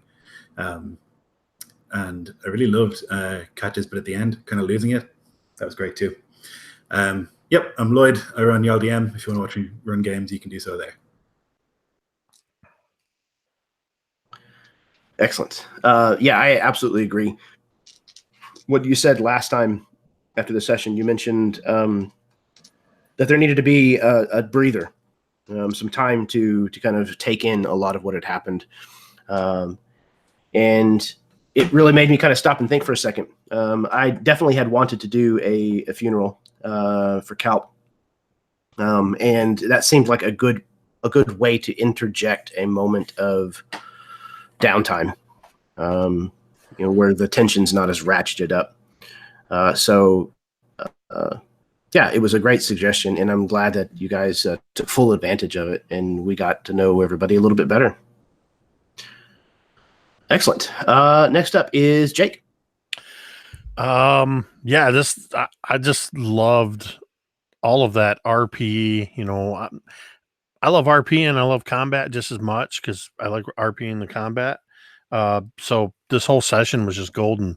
It's not often you get to role play through downtime activities like that. A lot of that times that's hand waved, but you really drew out the character stuff and allowed for some really awesome interactions. And yeah, and I love that it's kind of the rolls of the dice that, when things don't go well for me, the player, they didn't go well for Katya, the character, that feed into that anger. And it's really exciting to explore that because I've never played a warlock this much. I played a warlock in a one-shot once. So it's a lot of fun to explore a new character in this way. And this is just a stellar group of people to be role-playing alongside, and under you as a DM, Jeremy. So yeah, I can be found online on Twitch and YouTube at Mini Terrain Domain. If you tune in on Thursday nights, which is tomorrow night, 8:30 p.m. Eastern, you can see me, DM Jeremy, and several others in our weekly Dawnbringers Forge of Fury campaign. Yes, looking forward to getting back to that tomorrow. That is also a fantastic group. Yeah, I really like being able to bounce back and forth between combat and role play. And there's not a lot of groups where both work, especially both work well. And this is certainly one of those groups. You guys know the mechanics and your characters mechanically well enough that you can pull out some really awesome tricks in combat that are always surprising and make combat very dynamic. But then also you bring a great amount of emotion to the character-driven scenes, which is it's just a lot of fun to be able to throw both kinds of things at you guys and watch you do what you do. Next up, we have Alan. Had an excellent time, as always, Jeremy. And for me, what I like best about this game, from this session and last session, is that the characters definitely felt very three-dimensional. They definitely have a lot of weight in the story as well as between each other, versus just a set of mechanics. So it's always better for the story when you can tell that the characters are invested in each other and the world and what's happening in the world around them. And of course, as a game master, you're presenting problems without necessary solutions, right? So it's like, okay, you guys have to go do this, but there's also this happening. Do you want to do anything about that? And it's like, well, we got to make the best out of a worse, out of a bad situation, and just go with one or the other option. There is no right answer. So there's always going to be a consequence either way. So I think that's definitely what I like most about this session. So, but as always, had a great time and look forward to the next one.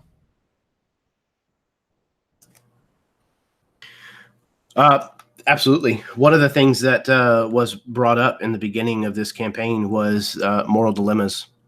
It was made very clear that more than one of the players wanted that to be a part of this campaign. And I enjoy having that in the campaigns that I run anyways. So being able to present those kinds of situations where there is no obvious right answer, sometimes you have to choose between the two lesser evils, or pick one and hope that it works out in the long run. I like that kind of stuff, especially whenever it comes down to character-motivated decisions, where you end up as a player maybe not making the wisest choice, but one that makes the most sense for your character. I love that kind of stuff. So I'm glad that that it's received well and that you guys are happy to make those tough choices. All right, next up we have Jeff. Yeah, I'm Jeff. I also have a channel. It's called Counterbalance, where I run some games of my own. I'm going to be running the next session of a campaign coming up this Saturday called Embers of Light that Lloyd is in, as well as a couple other super awesome players. It's going to be a really interesting session, so check that out if you're so inclined. And yeah, I just have to second what everybody else has said. This game is continuing to be one of the favorites that I look forward to each month. All the characters are just so like vividly realized, and that it makes it so easy to like bounce off and role play within, and like kind of really get to the heart of like the humanity of each of the characters, even despite the fantasy settings and races.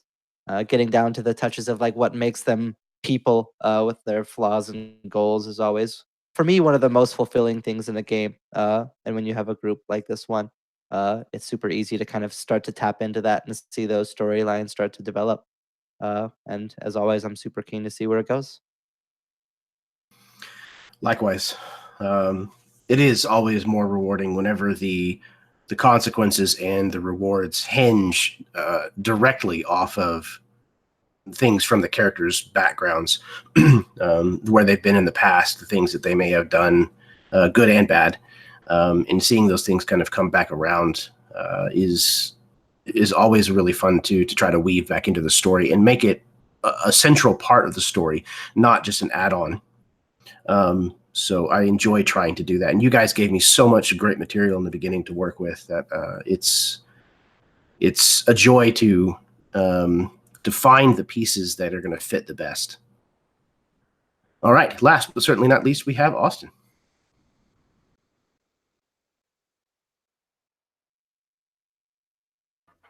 I just want to start by saying thanks to everybody for being part of this game. It's so much fun to get to play with you guys every month. I love the way you run games, Jeremy, and um, I just love getting to play around in a world that allows characters like everyone else was saying. I mean, really like allows the characters to be so three-dimensional and like I love playing a character that's constantly conflicted about every decision he's making. Like every word coming out of my mouth has to be like filtered through three different lenses of like what he's upset about at the moment, what the overall goal is, and where he's going, and what his relationship with these people has been, and how it's changed over time. And it's just like it creates a lot of potential for really fun drama. And I have to say, like, I'm already really enjoying Alan's character because it's just such a perfect presentation of so many things that we have to like and hate, and just as like for our characters, that is not you, Alan. I'm really enjoying you being in the game. No hate there, but just like I love everything about that so far, just because it's so like the begrudging respect that is going to be like forced upon someone who's like has so many reasons not to trust you. And yeah, so it's been great so far. I can't wait to keep playing. I think antagonistic relationships in inter-party stuff, at least mildly antagonistic, is probably one of my favorites. It tends to drive a lot of dialogue. Whenever you agree with someone, most of the time, usually there's not very much to talk about. But when you disagree with someone, all of a sudden you get these these massive scenes of dialogue where the character's real motivations and passions and goals kind of come forefront, and seeing how those have to resolve against one another and where it takes things because of the decision that's made is always a really, really fun thing to watch as a GM, especially. So thank you, the five of you, as always, for being wonderful players. And thank you, everyone who has tuned in and watched this evening. And if you've tuned in the future, thank you from the past. So until next time, even though you can't see my beautiful face, may your dice roll high and your snacks always be within reach.